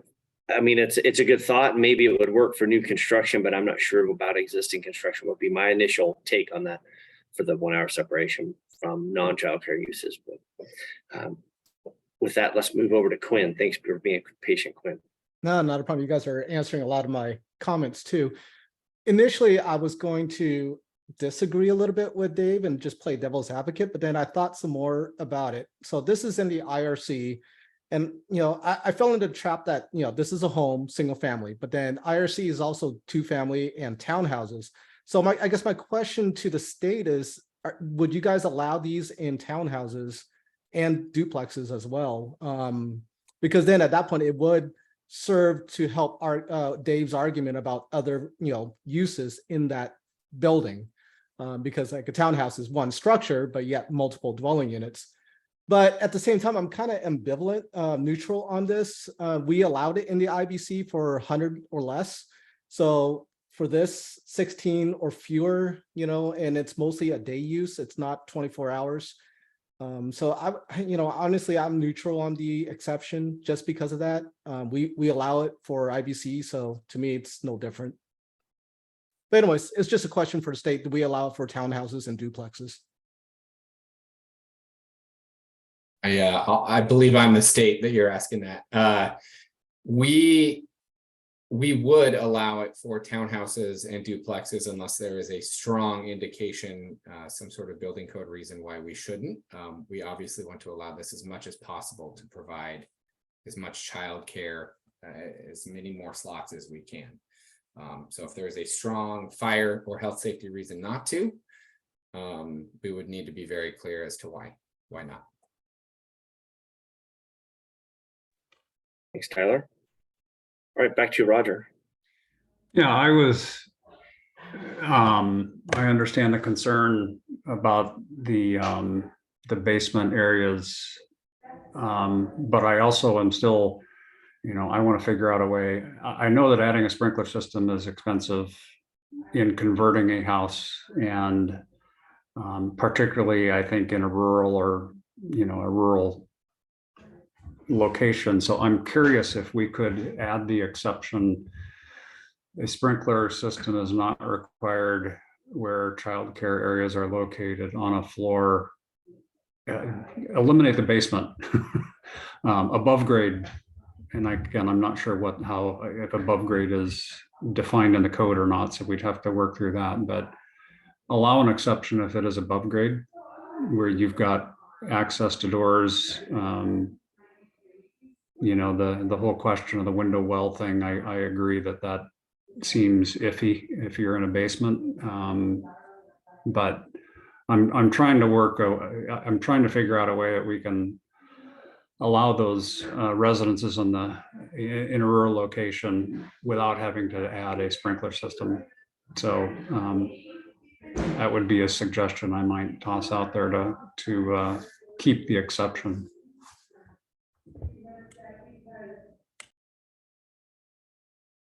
Okay, thanks for that input, Roger. You have your hand up, Dave. You want to respond to that, or does anyone else like to respond to? Yeah, Roger's? I do.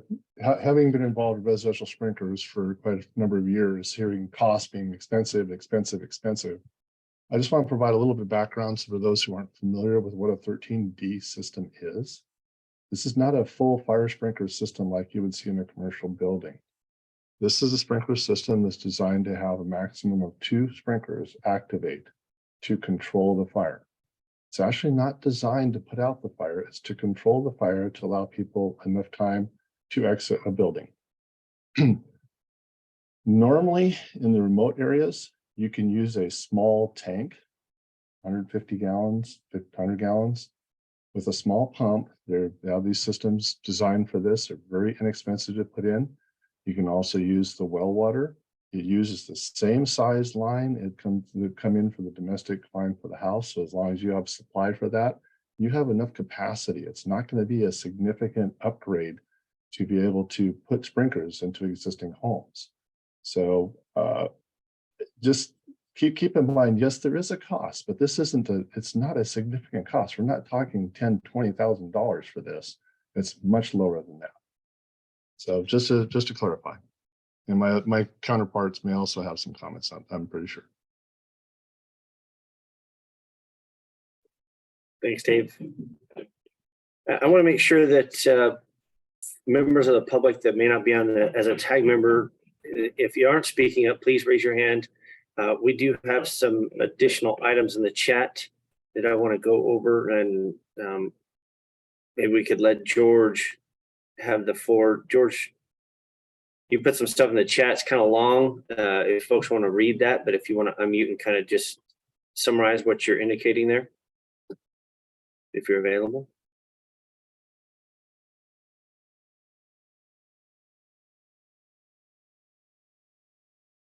You're unmuted, but I don't think we hear you, George.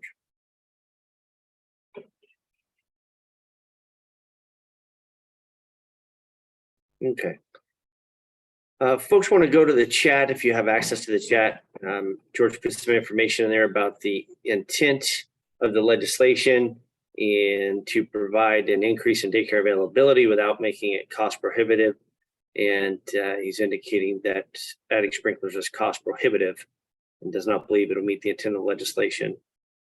And then adding exterior doors, he's indicating the concern about having additional points of entry into the home with all those additional doors. If you have some more to add to that, George, let me know. Then I got a couple of other, oh, he's going to come on just a minute. And then go ahead, Roger, we have your hand up while we're waiting to try to get George on. Sure. I just want to, I appreciate Dave's clarification on NFPA 13D. I'm not a sprinkler person. I don't know. And I am going back and forth as we sit here and discuss this. I would just say the two comments you made, I appreciate that it isn't overly expensive. That helps me. Although on the flip side of that coin, if the purpose of the NFPA 13D is to just reduce the fire enough to allow people to leave, to exit, then the exceptions, along with the requirement that that there be able to, the licensing requirement that they are able to exit everybody within 2 minutes, it seems like, is that needed at all? So again, I go back and forth, and I certainly do appreciate the added information. So.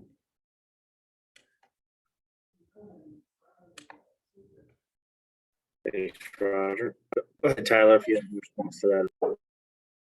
Yeah, I want to piggyback on that comment. I do appreciate the knowledge. I didn't know, there's probably a drastic difference between the lowest level sprinkler system and the highest level one, of course. But I do want to frame the reality again for this group is that on paper, when we add these requirements, it creates a safer building on paper. And I really, truly respect and appreciate that.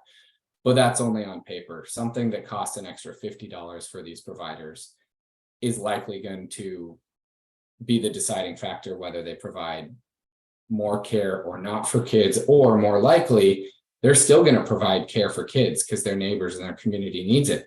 They're just going to go do it to an unlicensed. They're going to go underground where there's going to be no regulation. There's going to be no sprinkler system. There's going to be no alarm system. It's just people in their houses and their backyards doing the best they can for their community. So that's what really concerns us, is that the more regulations we put on this, obviously, the safer it is in theory, but in practice, they're not going to choose between this option versus the lesser safe option on paper. They're just going to go to grandma's house or their aunt's house down the road, which we have no eyes on. We don't visit. We know nothing about. That's our biggest concern here. Okay, thanks, Tyler. Got a lot more questions. Hands up, and then Quinn did put some additional information in the chat talking about the concerns still on duplexes and townhouses. Quinn, I'll give you a few minutes later on to bring that up again, and we'll kind of discuss it more thoroughly. We got a lot of hands up, and I want to address those. Aaron, please feel free. Yeah, Tyler actually said a number of the things that I wanted to bring up, and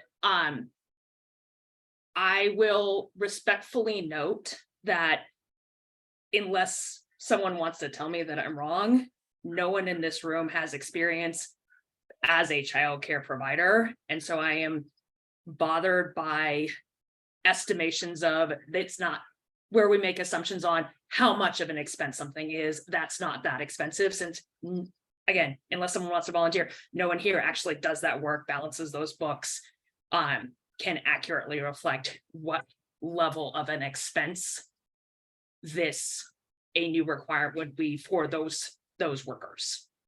So I just wanted to put that out there. Thanks, Aaron. Ken?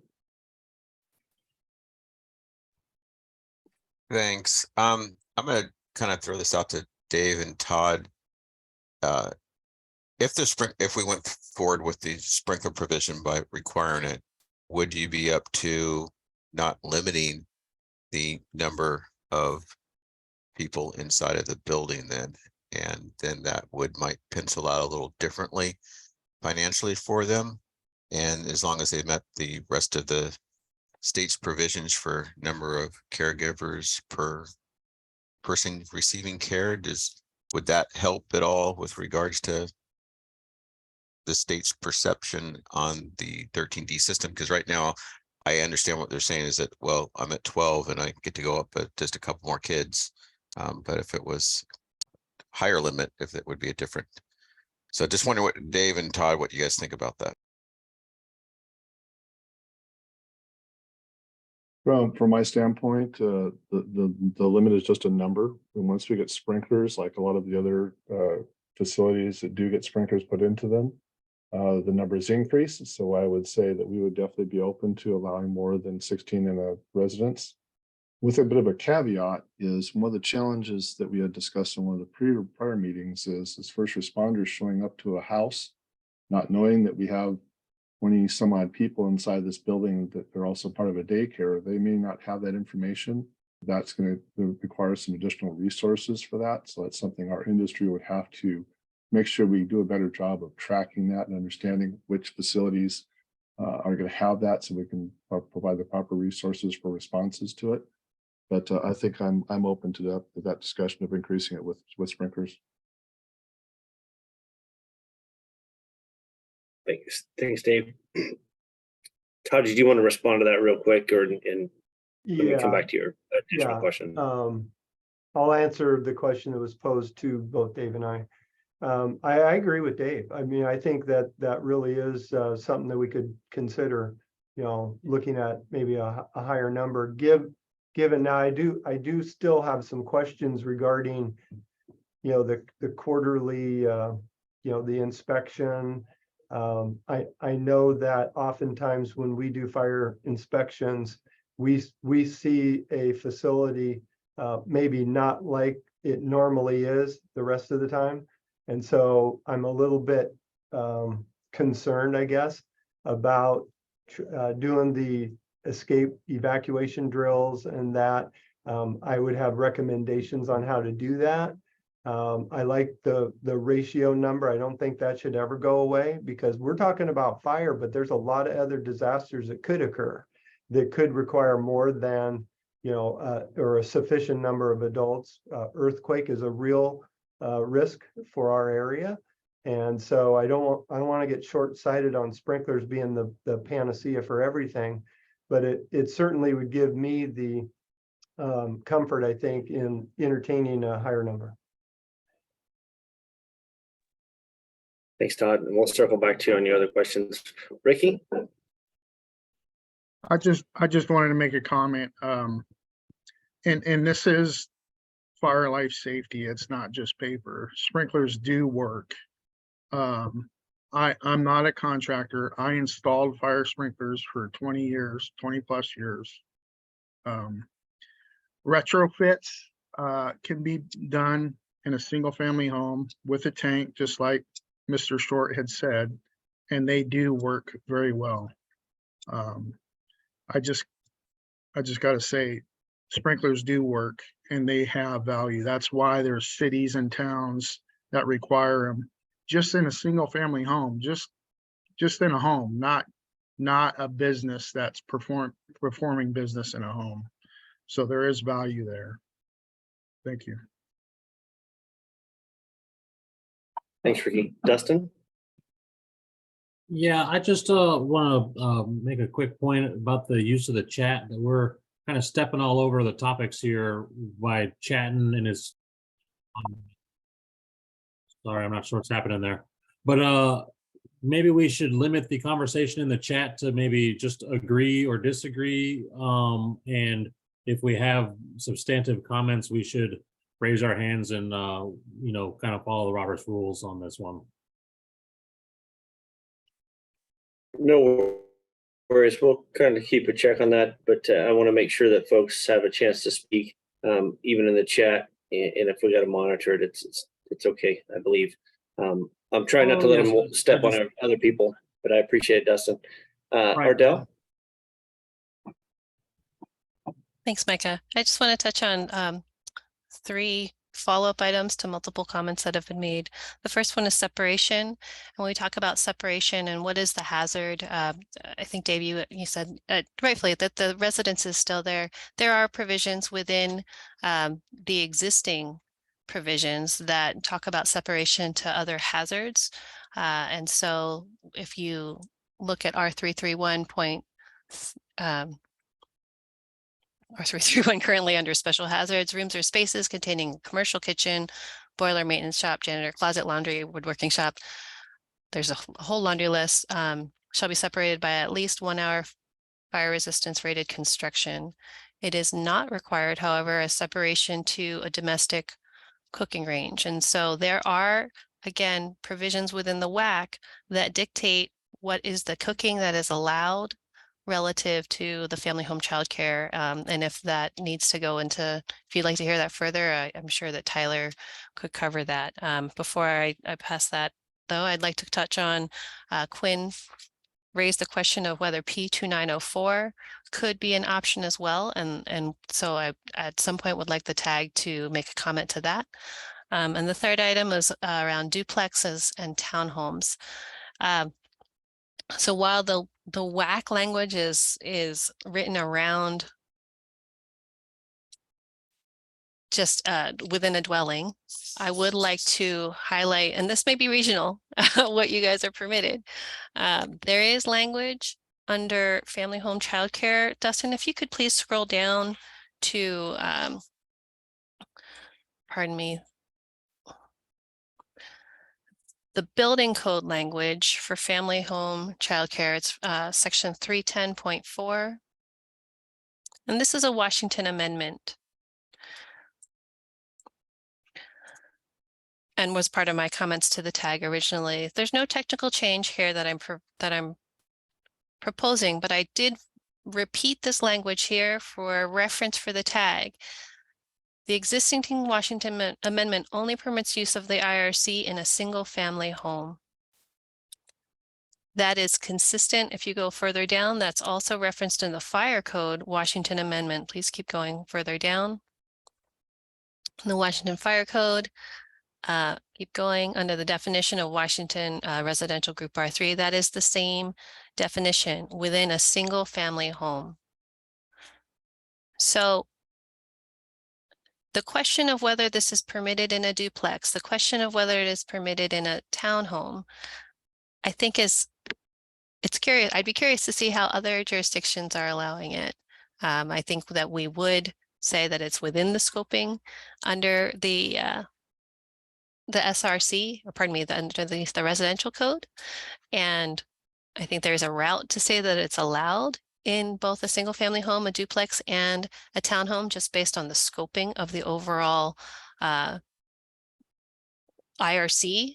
However, once you go to the IBC language, what is the intent? Is the intent that these are only allowed in the IRC within a single family home. I think there is a disconnect in the scoping language between the IBC definition of a family home childcare, specifically those provisions around occupancy designation, and the definitions that are within that are proposed here. So I didn't tackle it because I think there's already a gap. That's it. Thanks. Thanks, Ardell. Lots of good information there, and I think to some of the questions and concerns. We're going to move into Todd's question, and then after that, we're coming up on the halfway point of this meeting.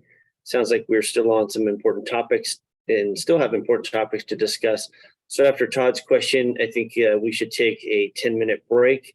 And so go ahead, Todd. So Ardell, to answer your question, P2904 is equivalent to 13D, and they're virtually the same. So there's no different. It is actually something that the builders like to have mentioned. Yeah. And we're totally fine with that. Okay. No issue. I think you raised a good question in terms of there may be additional, depending upon what we do, there may be additional code changes necessary in terms of the definitions you just pointed out. I think that's a good point. I looked up the cost of tuition at the UW. It's $12,242. I multiplied that by 16 and I get $195,872 for a 1-year total take in. And so I have a hard time, I guess, when we're talking about fire and life safety, to suggest that somebody not have to provide what's necessary in order for what I think our code professionals are saying is necessary. Now, I know that that was just a reference in that, and I'm not trying to poke here, but that's a considerable amount of money when you raise the amount that can be in one location to 16. Now, we have a little bit of experience with adult family home care. There are enterprises that run those, and those enterprises are looking at the much higher dollar amounts. Different care, I understand that, but when you create something that could be a moneymaker, I think you're going to see that potentially occur, and it's going to occur maybe not by that single family home owner, but from an enterprising business perspective. And so when it comes to what should we really provide and why are we saying fire sprinklers is so essential, is that it's a passive fire protection system. It sits ready, in the ready, able to provide service regardless of the number of people in the home, regardless of the number of providers, regardless of the number of, or the state of the resident that's in the home. It does buy time. And I think that when we're talking that kind of dollars, and I hope that this will take, that the right people will look at this as an increase to provide more services. But to me, the finances are there. So just based upon what you're saying. Thank you. Thanks, Todd. All right, a lot of great information to mull over for a short break. And Aaron, if you had something quick, I'll let you go. And if it's going to take a little while, we can come back to it after the break, if that's okay. Yeah, I just want to respond to Todd's comment about the finances of these. I would note that many family child care providers provide care through our state subsidy system, Working Connections. They do not receive the private pay market rate for that work. So I would also say that I have not heard of very many people who are able to find care at $12,000 a year. But regardless of that, based on the age of the child that a person is caring for and based on the region that they currently live in, family home providers can be being paid $700 by the state, up to $900 by the state, not a lot more than that. And so I think I would respectfully submit that the finances of a family child care are significantly more complicated than that Google search indicated. Thanks, Aaron. I appreciate that follow-up, but I was only using what you cited. Okay, thanks, folks. Again, lots to think about during the break. Dustin, I don't know if we have a message, but if we can come back at 2:10. So a 10-minute break, please. Thank you.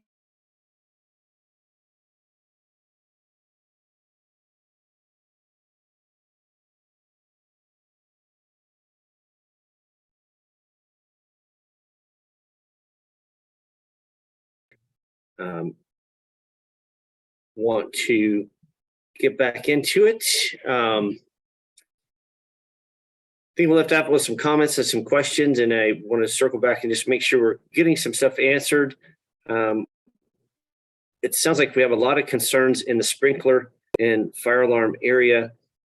I want to make sure that we get direction to the work group accurately and what changes may be needed. So far, I'm really only hearing that the possibility of changes are going to be in the fire alarm system.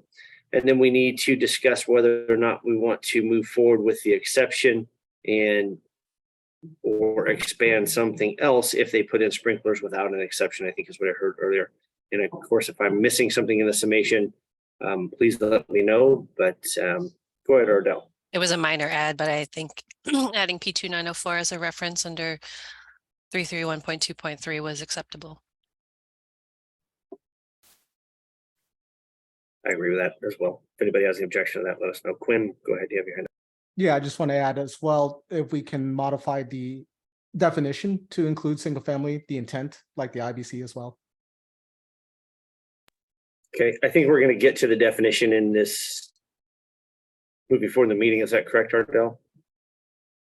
Yeah. Okay. Duly noted, Quinn. Thank you. And again, I don't want to shut down the discussion on this section. So if there's more that needs to be brought forward or discussed further, or if we would like to spend a little time discussing actual language in this section to modify to or from, that would be fine as well. I think we can spend a few more minutes in this area and then move on with the rest of the proposal.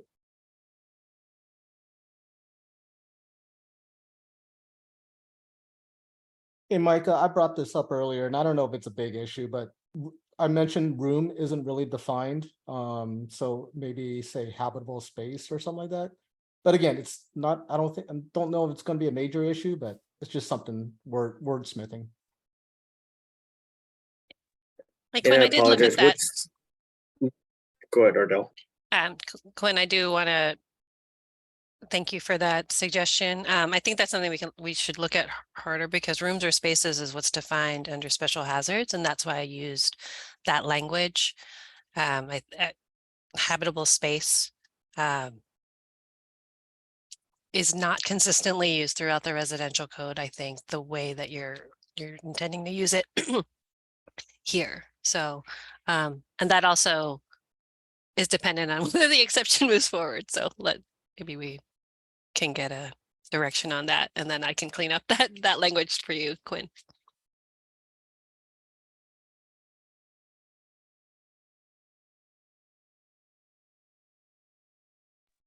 Got a digital thumbs up if folks are not seeing that from Quinn. Again, go ahead. All right, this is directed to the state. People that are here, I have not read the child care and early learning provisions. I can't remember what you call it, the Fair Children's Act, I think it was. I'm just wondering if there's any provisions in there for the child care providers to assist with grants or any other type of funding that could offset the cost of installing these systems. If anybody has addressed that, and I'm sorry, they're like the Fair Starts for Kids account. If anybody has looked into that or not, to offset, because that's to me what it sounds like is that that's the biggest concern, is it's going to cost whatever it is to put these systems in. And if the state wants the provisions for the higher numbers, then maybe the state needs to help pay or grant or somehow help these people that are going to put in these sprinkler systems. So just didn't know if that was something that had been looked into or not.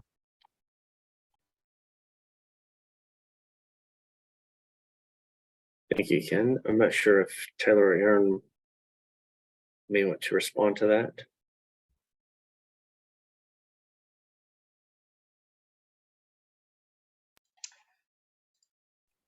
I've been involved in some grant funding for residential childcare, and it's a lot it's competitive, so you have to apply for it, and you're competing against other providers, so not everyone gets it. And it's a lot of paperwork for a provider to go through the state of Washington requirements. Just as just watching them try to manage that. A lot of these folks, English is a second language, so it's a burden for them. But there are funds available to some providers for upgrades. I can comment on some locally, our Department of Education and Early Learning worked with our city financing groups to try and secure some funding for upgrades to childcare facilities that are seeking these waivers. At the time they issued those, they were unaware of the sprinkler requirements. I'm sorry, they haven't actually issued those, but at the time they were evaluating those proposals, the sprinkler requirement came forward, and their original requests for grants were not sufficient to cover the sprinkler increase, if that provides any context. That's anecdotal, but the funding streams currently do not accommodate or allocate for sprinkler upgrades. Thanks. All right, thanks everyone for that input. And just to mention, I know that Dustin talked about the chat, but I don't want to shut down the chat completely. So I know some folks may have audio issues or something else. If you do have something you want to participate, please put something in the chat, and we will try to monitor that with some limited extent there. Go ahead. Yeah, I know this was mentioned earlier, and the feeling that I got is some people, quite a few people are probably hesitant on the exceptions. So to address Jen's earlier concern, and I think Ron brought it up, can we add the word above grade level, just one word, to help mitigate that basement issue? The question is, would that alleviate some of the concerns? The 4 feet of grade is actually in both of those. So I guess my question would be often, or I don't know if it's actually codified, but it is up in the means of egress section. That's up in 331. So if you want to scroll up, Dustin.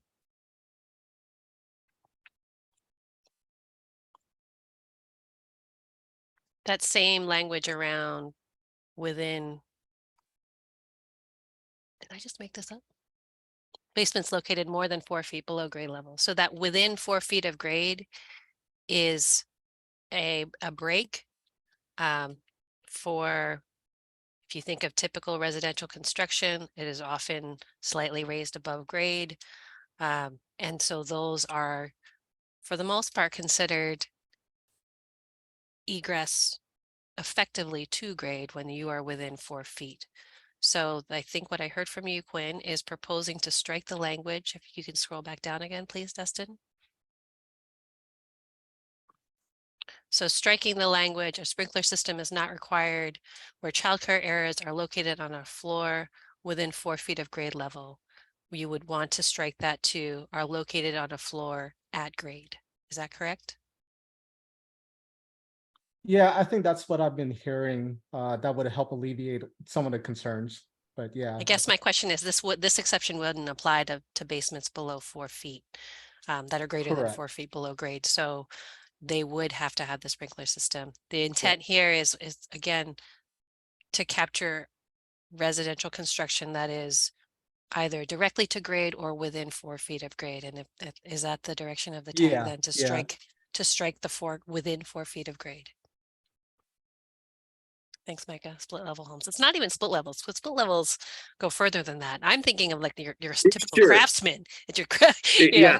I was going to say, there's so many split level homes in the state of Washington from the 80s and 90s. I mean, you'd be putting a burden on a type of house, in my opinion, if we don't allow this exception. That's my 2 cents. But I don't want to jump in ahead of Jen. Go ahead, Jen. Yeah, thanks. I have no concern with these happening on other levels. Basements are great. If we say above grade, it could be on the 3rd story.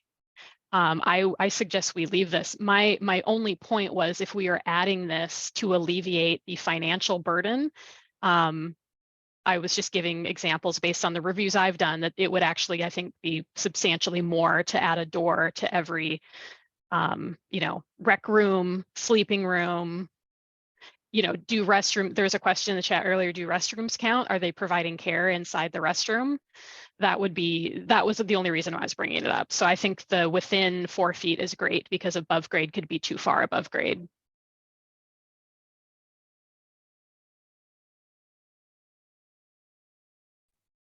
Thank you, Jen. And I'm shaking my head not speaking. Do other folks want to, especially on the tag member folks, want to provide some additional thoughts on the exception? As the chair, I will, you probably know my opinion, but we want to hear some others. Go ahead, Roger. I just would like to get clarification from Ardell, who are those building officials that are interpreting this all the time. So you're suggesting that within 4 feet of grade, you're eliminating a basement level. If they have a basement level, it would have to have the sprinklers. Is that the way I'm interpreting that? That is correct. Okay. And that's that's similar to the language, Roger, above, where a basement would be required to have 2 exits or be sprinkled. Okay. And it was analogous. Where I went there, Roger, was to allow to, again, this was mimicking the IBC exception, which is a direct access. That's the level of exit discharge. Is just language that doesn't exist in the IRC. Okay. Right. And Roger, that language that was indicated above is a current Washington amendment, has been a Washington amendment for some time. Okay. The 4 feet, the basement 4 feet in 330 or 331.1.1. Okay.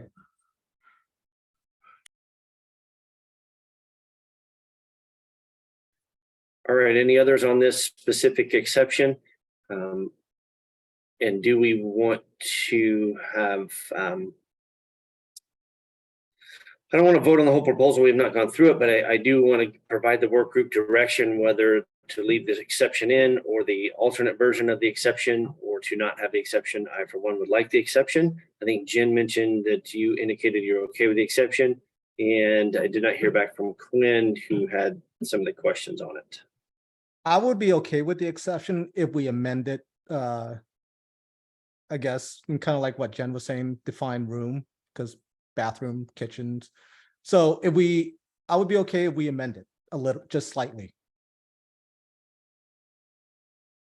I actually said I was not okay with the exception. That was my starting position. Not that I cannot be convinced. I'm super open to it and hearing all of this feedback, but I'm still on the fence about it. Okay, sorry, Jen.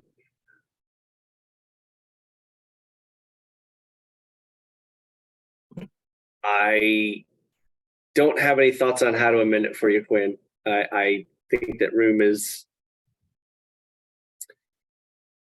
I get where your concerns are though, but I'm not sure how to modify it. And maybe that's something we just need to look at and come back with. Yeah, I'm kind of stuck too on my earlier with Dave, his concern about the use of, especially if it's a duplex, how is it going to affect, the other uses, the neighbors and stuff. That's a big concern. Okay. I think if we look at amending further in the definition, like you indicated, that may alleviate that, or it's specific to the single family. Okay. Can I ask Yes. Tyler, of the ones that have been granted, do you know how many are within standalone single family homes?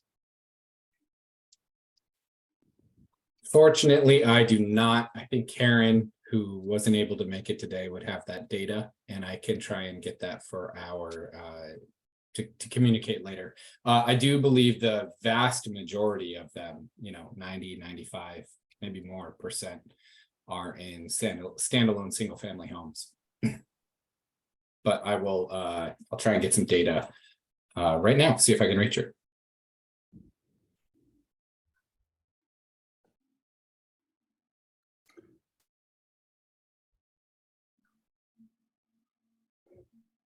Okay. Thanks for that comment, Quinn, and we'll move to Roger, and then I think we'll move on to the next sections. Okay, Mike, I'm when people are talking about supporting the exception,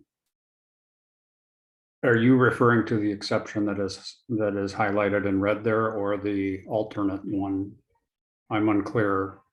I think from a practical perspective in a single family residence, the first exception is not very practical. A bedroom with 2 doors, not really going to happen. I think the lower exception where you make sure that it's 50 feet. And again, I go back and forth too, but I would like to do that to support the single family residences that can do that, as long as there is a robust alarm system that is part of this as well. So. Thanks for that, Roger. Yeah, the indication was either one of those exceptions and provide input on those. And I did see a message from Tom in the chat that is discussing a reduction in that 50-foot distance to 25 feet or some other distance. And maybe you're asking, Tom, as to where did the 50 feet come from? And I'm not sure if Ardell will have that answer. And then cool. And then we could go to Dave after that, if you want to answer that, Ardell. I think I got it at a travel distance of the IBC. I will have to verify that, but I'm pretty sure that's a non-sprinkled travel distance for the eye. Perfect. Hopefully that gives Tom some direction. And if Tom, you're able to unmute, we'd like to hear from you as well, if that answers for you. And in the interim, we will go to Dave. Go ahead, Dave. Yeah, that Okay. sounds good. Thanks.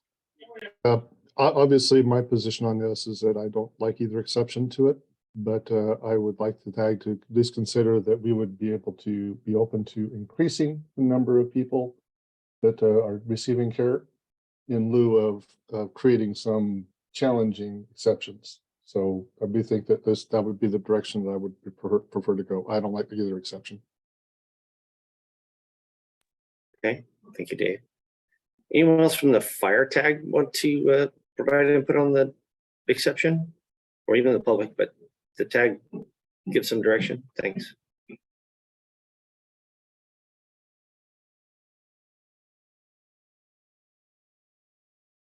Hey, Micah, there's some comments in the chat that may be worth, I don't know if those are potentially influential on whether people are ready to comment one way or the other on the sprinkler exception. Specifically Ken's. Good question, Kenny. You want to unmute and go over it? It was just a general question. Just trying to understand if I'm operating a childcare, family home childcare, and I want to expand. It's a little easier for me to make that decision if I own the house versus if I don't. And I just didn't know if the state had an idea of those providers, how many were renting versus actually owned, and then the practicality of them being able to get the sprinkler system in. Sure, I can chime in on that. Again, I will try to find specific numbers, but the general impression is that the vast majority are owners. Renters are the exception. But I'll try and get some data for you. That helps me a little bit. And then since you brought up the legislative that passed, can you explain a little bit about the section 314 says support for child care deserts? Not too sure what a child care desert is, but that section does talk about the department shall establish a grant program to expand child care and child care deserts. And again, it's about one-time cost. And I just didn't know if that's been established or not yet, because to me, that section would be able to then provide funds that would be available to make these upgrades, such as the sprinkler system. Yeah, you're exactly right. Childcare deserts, as I'm sure you can infer from the text, are places where childcare are few and far between or non-existent, where the need is much greater than the available options. I don't work in the area that can tell you exactly what programs have been done to address that specific section of this bill, but I can reach out and get you some data for that. I do know that, as I said before, and you referenced again here, various types of grants and a lot of different types of training and different resources to help programs or people who want to start a program, not just give them money for, say, Erin put a link in the chat that has a lot of info about childcare deserts, so I'll hand it off to her once I'm finished. But basically, it's not just money for putting in a sprinkler system per se. A lot of that typically goes to getting staff early childhood education credits, training, helping providers walk through the paperwork, understand the different requirements, a whole host of different things to try and improve the numbers in these childcare deserts. So I'll let Erin tag on to that explanation. Hopefully that's helpful. I think that Tyler covered most of it. To my knowledge, the stuff that is in Fair Start, it has not been is either not fully stood up or is insufficient to the demand. Off the top of my head, and this is round numbers,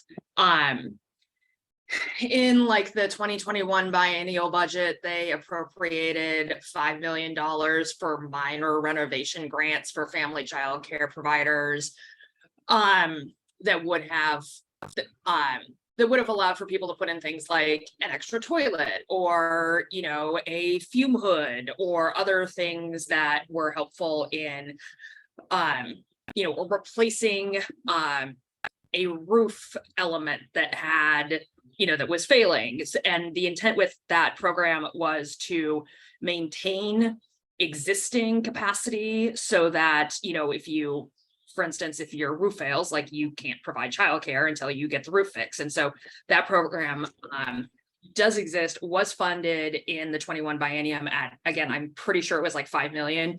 And they got something like $18 million of proposals for, of applications for that money. And I don't remember, I know that program was again funded in the 23 budget, but I do not believe that it was substantially expanded. And, you know, we can rationally assume that it will continue to not meet the need.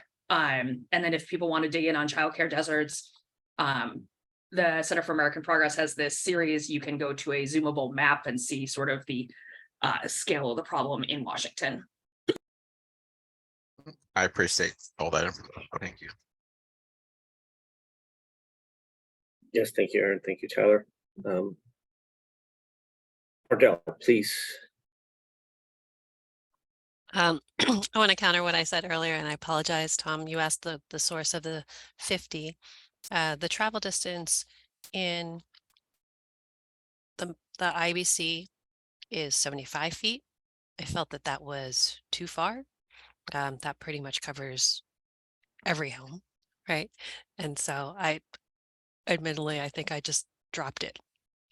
So I'm happy to take whatever distance the tag recommends as sort of the source material. But what you'll see is within the even the number of exits required and common path, stories with one exit or access to one exit would get you 75 for these occupancies.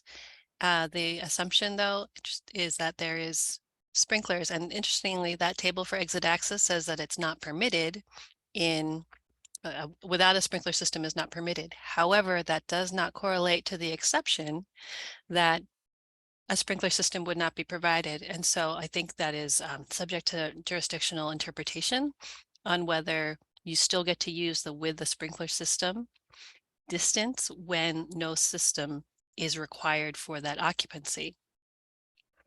I would say that it still applies as with a sprinkler system. And that, again, if I go to exit access travel distance, that says 200 feet. So I made it up. Full disclosure. Feel free to give me a new number. Thank you. Yeah, this is Tom again. I think that that's good. I was just suggesting something that, you know, might help alleviate it. I mean, I'm kind of personally for having the exception and making this able to work. You know, one of the things that concern me somewhat is that if we have to heavily modify a residence, you know, what that might do to resale value for that resident, you know, when they go to, or that homeowner, when they go to sell it. Because I think if you've got a door in every room that goes outside, or you've got sprinkler systems all over the ceilings, it's going to pretty much, you know, hurt the resale value. So anyway, another consideration. Thank you, Tom. All right. Ardell, I know you're kind of representing the work group here. Do you feel we've got enough direction in this section to make some additional modifications? And I don't know. a little further? I don't know how, I mean, I'm hearing multiple directions, right? So there are those that don't want any exception at all. I don't know if these modifications would sway them or not, which is, I mean, I'm just saying what I'm hearing. And then there are others that are open to an exception with the path of a more clear direction on the manual fire alarm system.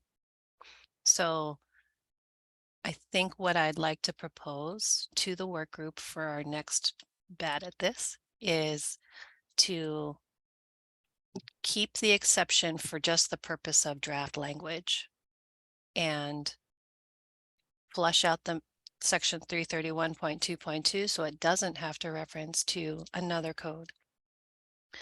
Expand, there's some other minor things. So the 13D P2904, and if we keep the exceptions, the room versus habitable space. Conceptually, there's a path that is, if we're going to go this route and you're going to allow a sprinkler exception, that there should be something more robust on the fire alarm. Also, we heard if there's a full 13D that you could go even higher, and then we've been silent on what the level of the fire alarm system would need to be, or there's been differing views on if we have full 13D,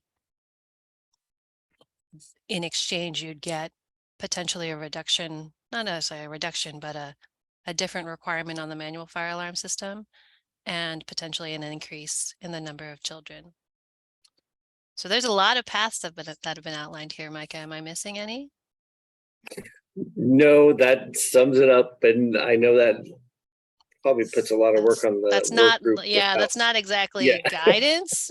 It's the yeah, it's hey, here's a lot of ideas, come up with something and come back. But oh boy, okay. I mean, I don't know. I don't want to cut ourselves out of an option by calling for or requesting a vote. But I also don't want to pursue something that the entire work group just doesn't think is reasonable. No, both work groups, sorry, both tags. Agreed. While we process that for a minute, go ahead, Quinn.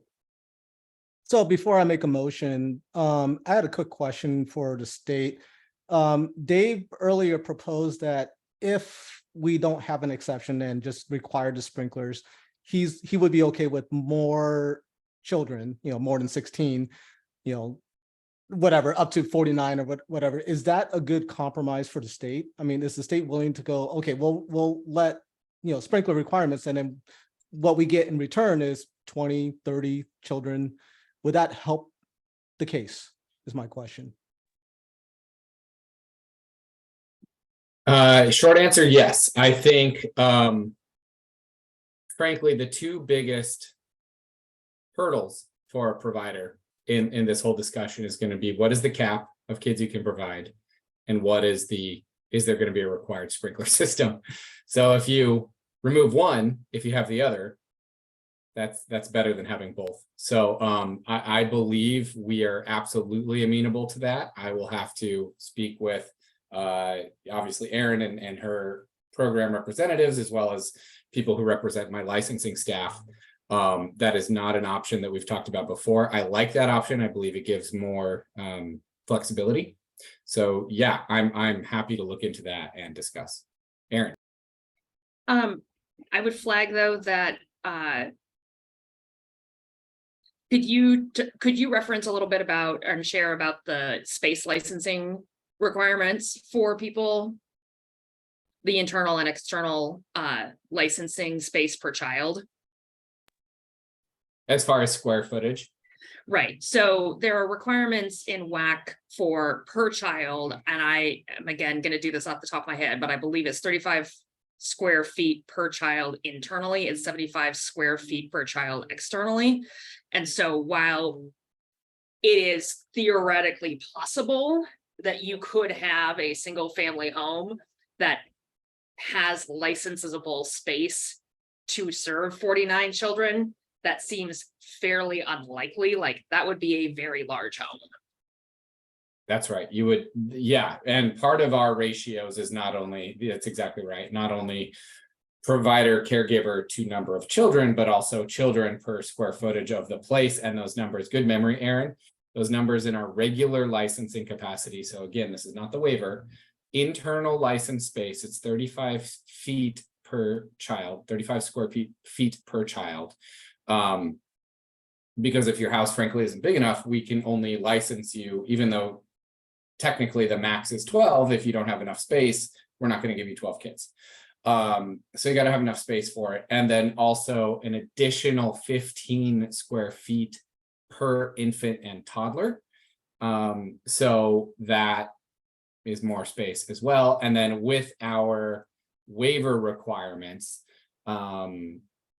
we bump that up a little bit more. I'd have to read that quickly. So yes, there is, even though there is not a license cap on this waiver, there is a space cap on the number of kids any one licensed space can care for, depending on the type of child. That's exactly right. Yeah, so if you had, setting aside, if you had 12 children and none of them was an infant, so it's just a straight 35 and 75 times 12, it's about 6,300 feet in my incredibly rough math. So once you're talking about like those numbers up to 49, it's just like, it's theoretically possible, but like not practically possible. And the underlying sentiment is, if you have a giant house, you're probably doing well enough and you're probably not providing childcare. You probably don't need the waiver. So anyway, it's a very complicated mix. Every provider is very different. So that's a great, another data point to keep in mind. Thank you for that, Erin. Okay. Thank you both for the comments on that question. And we do have some stuff in the chat, but go ahead, Ardell. Yeah, I just wanted to Yep. From a building official standpoint, this is my own personal opinion, where this is sort of blowing my mind. Oh, we can go higher? Like, wait. From my personal standpoint, I would not feel comfortable increasing it. Again, we picked the 16 because of the designation between R2 and R3. Once you are getting into larger numbers, I question whether we are starting to hit into commercial daycare. I felt that in my original proposal, up to 16, we were trying to land on something that still felt single family residential code type structure. At what point does that become a commercial facility? Currently, the code says 12. This proposal is for 16.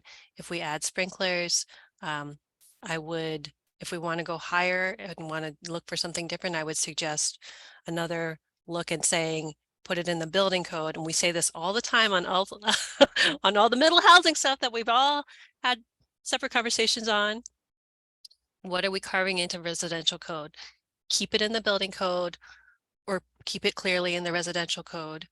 But when we start straddling, which is what we're trying to do here, where should the base start? I think when you go to these numbers that we had been thrown out earlier, some of those waivers go up to 30. 24, 30 students or children is that more of a commercial facility? And so I am still, I would be happy to drop the language to go higher, but I would be, I would have to evaluate. I don't know that I did offer that support.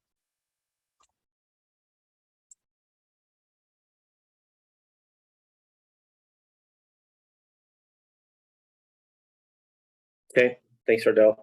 We did get some additional comments in the chat from Tom. Talked about zoning could also be an issue with large facilities. That may be the case. I'm not sure we've heard from planning or zoning departments here on the calls or tag meetings.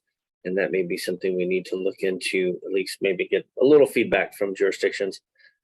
And then Jen, I think I did respond to the quorum question. I don't believe we have a quorum for the IRC Ardell to actually vote on exception or not at this point, unfortunately. And then Dave, you mentioned that Fire thinks commercial is at 12. And I'd have to review that. It sounds like that may be correct as well. So, okay. With that, I think that Ardell, I know it doesn't sound like the tag is giving you clear direction on this section, but we have some information and I don't want to delay further, but I think we're going to have to go back out for more review and discussion on this area for the sprinklers and fire alarms. So, Tyler, please jump in. Yeah, sorry. I have an update about the childcare deserts programming, just in case people were interested. I just heard back from our early learning department, and it turns out that that was largely an unfunded mandate. So the state legislature said we had to do this and then didn't give us any money to do it.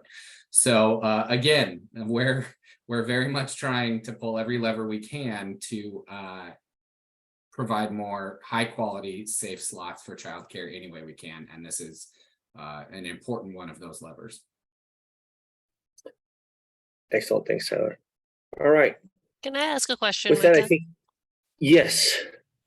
So at its most stringent, it would, as for a waiver right now, is it safe to say that striking the exception and including the language of manual fire alarm system would get us to 16?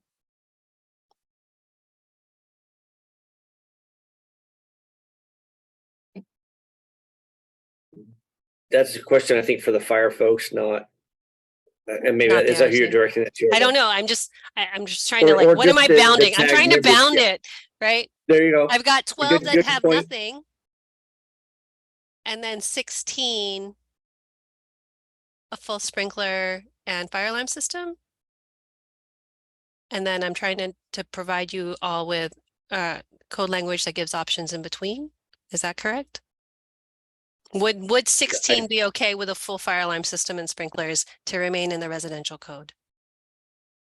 That is my understanding. It sounded like that the folks would be okay with even higher than that with a manual fire alarm system and a full sprinkler system. Are you getting a okay from Quinn and a thumbs up from Dave? Okay, and I thank can't you. see further down the screen if anybody else has provided. I got another thumbs up from Tony.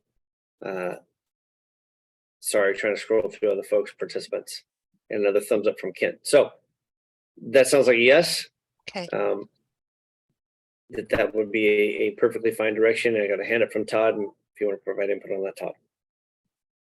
So Ardell, you're saying with the manual fire alarm system and the sprinklers, yeah, are we okay? Yeah. And I guess I would just say that I think if you're going to add the sprinklers, I think we owe it to ourselves to talk about what that manual fire alarm system is. Absolutely. It could be, at least from my perspective, it could be what's currently required, in my opinion. Yep. So that's one of the options, Todd, that I want to bring back to you, but I just want to sort of have an endpoint of at the most provisions that we want to throw on. Are there anything beyond what we're seeing here? And it sounds like we could get to 16 with the fire alarm system, and that there are those who would support something less restrictive than that, whether it be more allowing more children or revising the requirements of the fire alarm system. Thank you. Okay, thanks. Okay. Excellent. We have some contact information being posted for those that want to see that in the chat from Tyler and Aaron. Appreciate that. So with that, now do we have some more specific direction, Ardell? Yeah, Mike, I guess, did you want to talk about the single family home? I know we've gone on a long time here, but there is more changes further down. Yeah, that's what I was actually going to see if we can move on from this section and go through the rest of the stuff in the document. I know there's quite a bit more items, including the definition, that may be a topic. So yes, please, we can move forward. Thank you. Dustin, thanks. The building code has this language, so we're just mimicking the definition. And again, this is not where the WAC amendments are relative to single family home. Here in just the straight definition, it says who reside at the home. So there's no specific scoping. It's a more general definition. Once you get further down in 3052, again, most of these are changes of going from 12 to 16 so that they align with the proposed scoping that we had in the residential code. When you go further down, why am I calling it I4? And this is the model code, pardon me, model code occupancy designation is an I4 for child daycares with 6 or more children. And then we have the further Washington amendment to be designated as either R3 in the building code or comply with residential code. So if we go further down, there is also a Washington amendment relative to occupancy designation under an R3 that states adult family homes and family home childcare facilities that are within a single family home. I was not around when this amendment was put into the building code, but the language is single family home. That from a building code standpoint, I would treat differently than a 2-family home and a townhouse. And then if you go further down, again, chapter 9 has those, I've just provided this language for reference, group I4 occupancies. Again, this is a reference only. This is was provided for comparison and discussion only. If you go further down, I did want to talk about, we discussed, or there was discussion around an operational permit at the last tag. And Dustin, if you could pause there. The work group did discuss this, and currently a family home childcare is regulated by the residential code up to 12 children. We don't always see those on permits. I'll be honest. We don't. What would change here is that for the waiver, they would get the permit. We already have a means of getting that approval, and that is through a construction permit. And that is how I would, within my jurisdiction, we would attack this. However, there are some, if you take the adult family homes as a comparable permitting path, some jurisdictions do have adult family home inspection permits versus requiring a construction permit. So it's its own operational permit. And that is subject to individual jurisdictions and their fee subtitles and how they are enforcing adult family homes. And I would suggest not putting a fire code operational permit in place, but leaving it up to the jurisdictions on what type of permit they want to require in order to do the inspections. So I'm just putting that in as a point of information. Scroll down, please, Justin. These are all 12 to 16. And then this is the last item. Again, this is the reference similar to within the building code. There's a reference within the fire code. It says the same thing under scoping, pardon me, under occupancy designation of an R3, adult family homes and family home child care facilities within a single family home are permitted to comply with the IRC. That's it.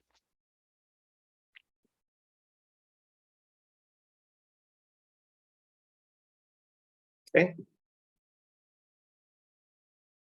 I'll open the floor to comments, questions. If we need to scroll back up, please request.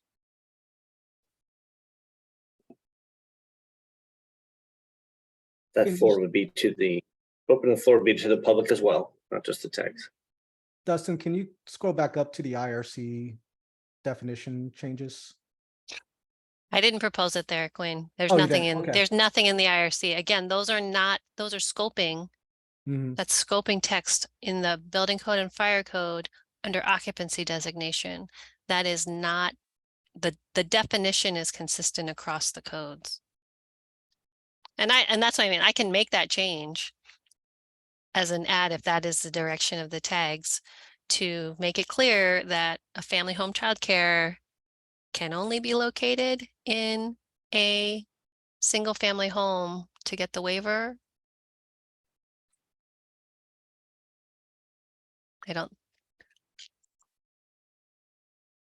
I'm not sure what's the right answer, but I would be happy to draft that for you all for review. Yeah, don't Well, I think that townhomes have a fire rating separating the different units? I mean, are they separate fire areas? I don't know residential code very well. I'm sorry. Not necessarily with the ADU provisions now. So Anjali, like if I was looking at, first off, they wouldn't be an R3 townhome in the building code. There is no such thing. A townhome would be an R2 apartment building in the building code. Okay. So then we're back to duplexes. So a duplex, if I was an R3 duplex, 2-family home in the building code, then I don't think that's, and honestly, we haven't had it. We haven't had anybody come in and asking for this. So I know I they don't, exist. I'm sure they do. Yeah. I know they do. And I'm not trying to eliminate them. I'm just putting it out there for here's the gap currently. Yeah, so the situation is like in the past, right? A 2-family dwelling unit would have that separation. But the state added you could do, if it's within the dwelling unit, you could create an ADU, and that does not need a separation. So in those situations, there is no separation if they wanted to convert one into an ADU and then use that as the childcare. So question, if we did, if this group did want to limit where waivers could be issued, would it be more accurate to say you cannot issue one of these that is connected to an ADU instead of limiting it by saying you cannot issue one of these in a duplex or townhome? That seems like it more accurately gets at the issue here. Am I understanding that correctly? I mean, if that covers that gets us some, like a sort of a majority of these proposals, I would support adding language to limit them to single family homes. Okay. Jen, go ahead. You have Or single family, 1 and 2 family. I mean, that again falls under sort of the limited hazard. It does have some separation to the adjacent dwelling unit. So if a single family home builds an ADU and it's not separated because it doesn't need to be, if the sprinklers or excuse me, the smoke detectors are interconnected, that is still a single family house. In my experience and the other code professionals I've worked with, we do not start calling that a 2-family dwelling, even though there are 2 dwelling units. A 2-family dwelling would mean a duplex. So if we start, that's fine. I just want to make sure we're all on the same page, because if we did limit it to single family, I would still allow it in a single family that has an ADU. I just did a building permit review where the whole first floor is a dwelling unit. The second floor is an adult family home, and the 3rd story has an ADU, and it's all interconnected, and it's a single family house. So it's not a 3 dwelling unit. So can I ask, Jen, would you allow it in a townhome? I think so, because you have the separation. I don't see that you really have an increased risk from those other dwelling units. Personally, I think it would be okay in duplexes as well, because again, you have that 1 hour separation. And in the IBC, you can have four-story R3 townhomes separated by 2 hour firewalls. So I have a building review coming up for me that is just that. So they're actually, in a way, they're duplexes stuck together, separated by 2 hour. So that's, you know, blocks of 2 units separated by a 2 hour firewall. And they are IBC 4-story R3 townhomes. That's a great discussion for us to have offline, because we would might require something different relative to that firewall versus exterior walls to maintain the R3 designation. But let's come back to that. Yeah, I'd love to talk to you about that. But I think the question is, so we're hearing two sides of the coin here, right? There are already separations in place. What I think Quinn though flagged was, once you start putting in the sprinkler requirement, it's throughout. So in a 1 and 2 family dwelling, you're impacting another dwelling. In the townhouse, you're impacting the entire townhouse building, unless you provide language that's dedicated to just that single unit alone. Yeah, that's my understanding as well. Yeah, I was just thinking logistically. I mean, it'll just make it difficult, you know, to try to coordinate with other people. Okay. All right, I want to move to Dave, and then I did see that Tyler had your hand up when I captured what you had to say as well. So Dave, please jump in. Yeah, I was just kind of adding in that, you know, within the scope of the IRC, it defines what's an IRC building. And it really, if you don't look at the code, there isn't a place where it says what a single family home is. So this is an interpretational thing. Okay. So I think that we might look at it as, you know, very clear is it's a detached 1 and 2 family built dwellings and townhouses, not more than 3 stories. So we either refer to the definition if the adult family homes that meet the definition of an IRC structure shall meet the IRC. That's, I think, a more simpler path of going rather than having to develop too much language in this. So that would allow the waiver for all SRC type structures, correct, Dave? Mm-hmm. Thank you. IRC, pardon me. And I just want to voice our opinion is that we want to not limit this as much as possible, although I do absolutely get I get Quinn's point about how it does become difficult with, you know, your neighbor that shares a wall with you if you're doing some renovations. If there is going to be limits, if there's going to be something that makes this impractical, I would rather that be the negotiation with your neighbor than the code. Because I don't want the code to unduly limit people whose neighbor would be fine with these renovations rather than the opposite. So hopefully that makes sense. We would want these to be available to as many types of building constructions as possible, assuming they meet the evacuation requirements, the ratios, the sprinklers, and the alarm requirements. So our stance is to not limit them based on building type unless there is a very clear reason not to that applies in 100% of the cases.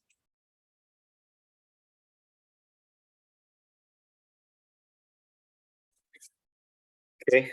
I'll have questions on if we do allow them in townhouses, would we need to modify the sprinkler language above since it says throughout the entire building? Considering the townhouse unit is what you would be licensing, not the townhouse building, which is technically a townhouse. I know there's 2 different definitions there. So that would be my question. Maybe to Dave, would we need to modify that if we're going to allow these in townhouses? Or are you going to require sprinklers to not the entire townhouse building, which is completely...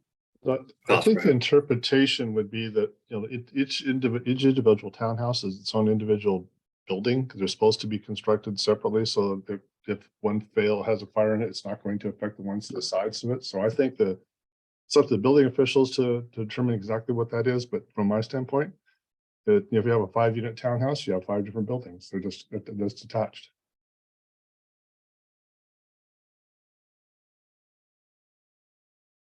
Okay. Yeah, we may have to look a little further into that, Dave, since the definition, and I think Quinn just mentioned that in his chat, the definition of townhouse changed in 2018 code for us. So just something we need to look into. That was just a question.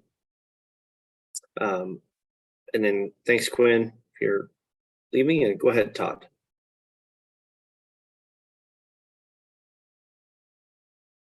Yeah, I was just going to say, it didn't sound like we had too many of these facilities within existing townhomes now. And I think in the first meeting, we kind of saw that as maybe a really big opportunity to expand the program, not necessarily over 12. And I think we can also recognize that there's in the larger townhomes, or sprinklers were required here in the last code cycle when we exceeded five units. So there's more sprinklers, but I see that as being maybe the avenue by which you increase your housing, maybe not to the greater than 12, but I'm probably guessing, but there's probably the average facility is less than 12 anyway. So I know we can debate whether or not it should, what would be the requirement if you want to exceed 12 in a townhome, but it sounded like that was sort of a new arena in regards to any kind of licensing. So just my comment.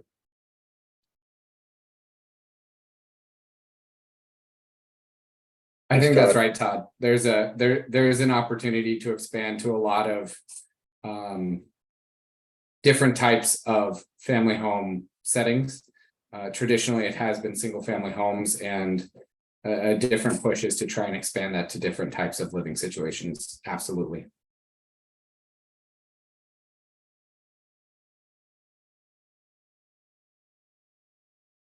Excellent.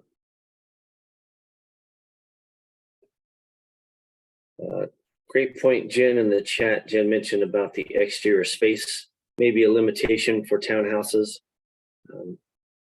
They may have micro yards or maybe no yards at all, or at least what we wouldn't call a significantly sized yard. But great point. But that would be a limitation that comes with licensing, so it doesn't need to be in the building code.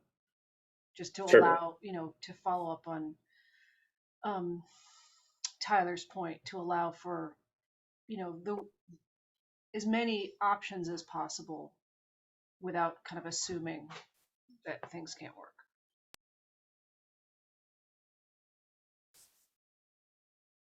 I think you articulated that much better than I did. Thank you, Anjali. I think I would be comfortable with the language being limited to, the fire sprinklers required throughout the entire building in 1 and 2 family dwellings, or in individual townhouse dwelling units, to be clear that it's not every townhouse unit in the building. Sure, I would be fine with something like that too. And it just got a thumbs up from Dave, and I'm not sure if anybody else is doing that. I have to scroll down. So thanks for that input, Jen. Another thumbs up from Todd. Okay. Did we make it through all the code sections, Ardell? Okay, I want to make sure I think you said that. And we scrolled back up. Any other questions or comments on what was presented for the code language today?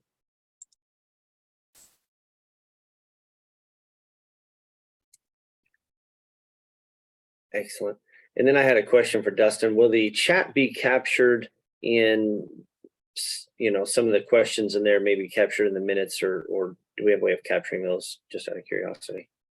I would have to consult with our admins on that. I'm not sure what all comes across in the transcript, but I would wager that yes, it does come through. Awesome. And should be included in the minutes as well. Yes. Thanks, Dustin. I appreciate that. I know we tried to limit it, but there's still a lot of questions there, which is fine. All right. And there's a thank you to Ardell. Yes, thank you to the whole work group, including Ardell and Anjali. I know you both put a lot of work into this for us. Greatly appreciated. And I do feel kind of bad we're going to send it back for some additional stuff. But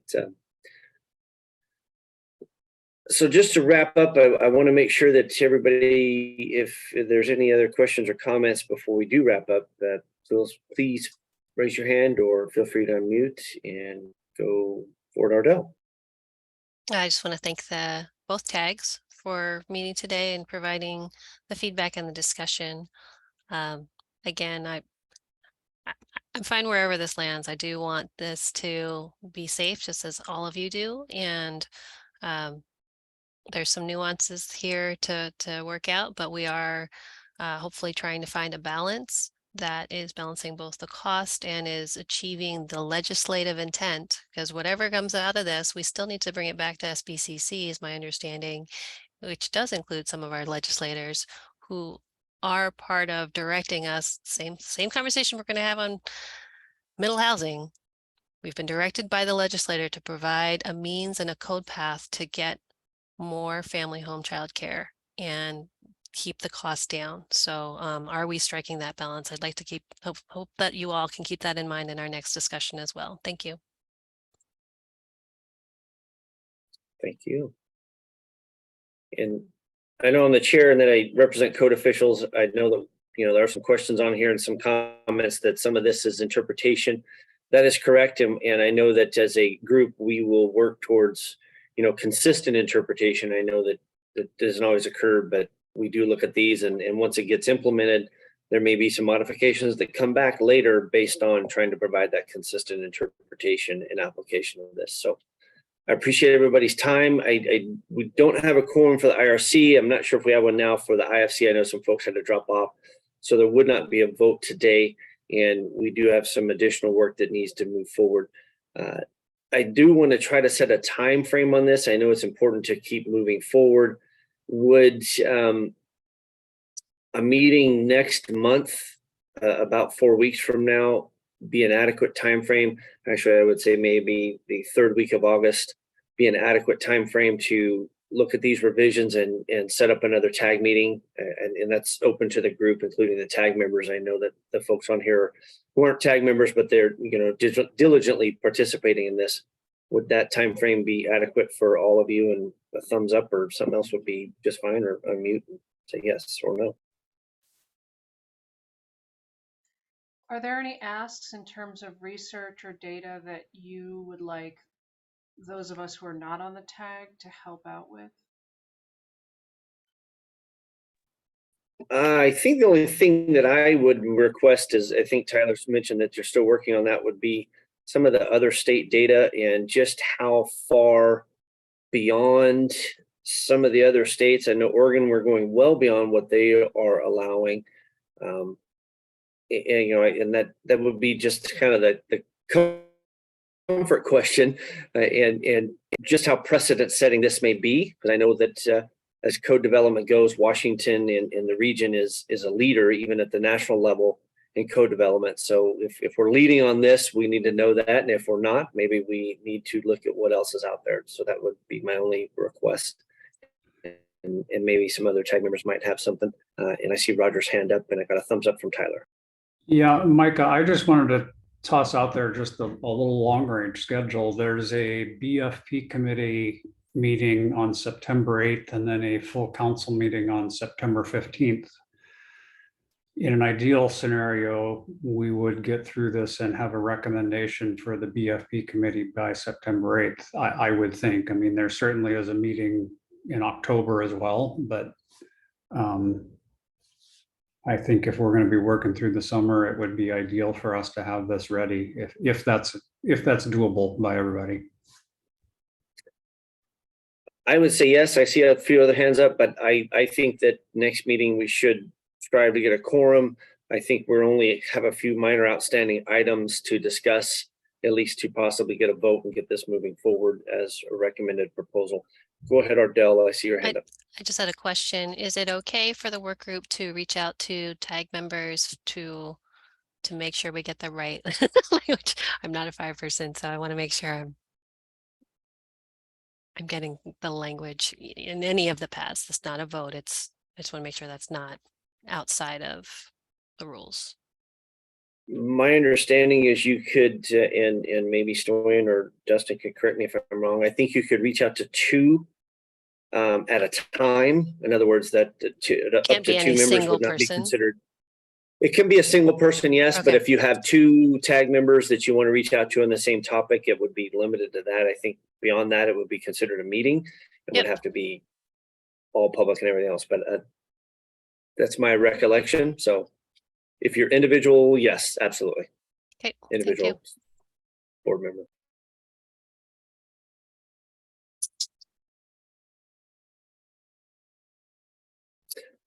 So based on the input from Roger, thank you for the reminder of the meetings in early September.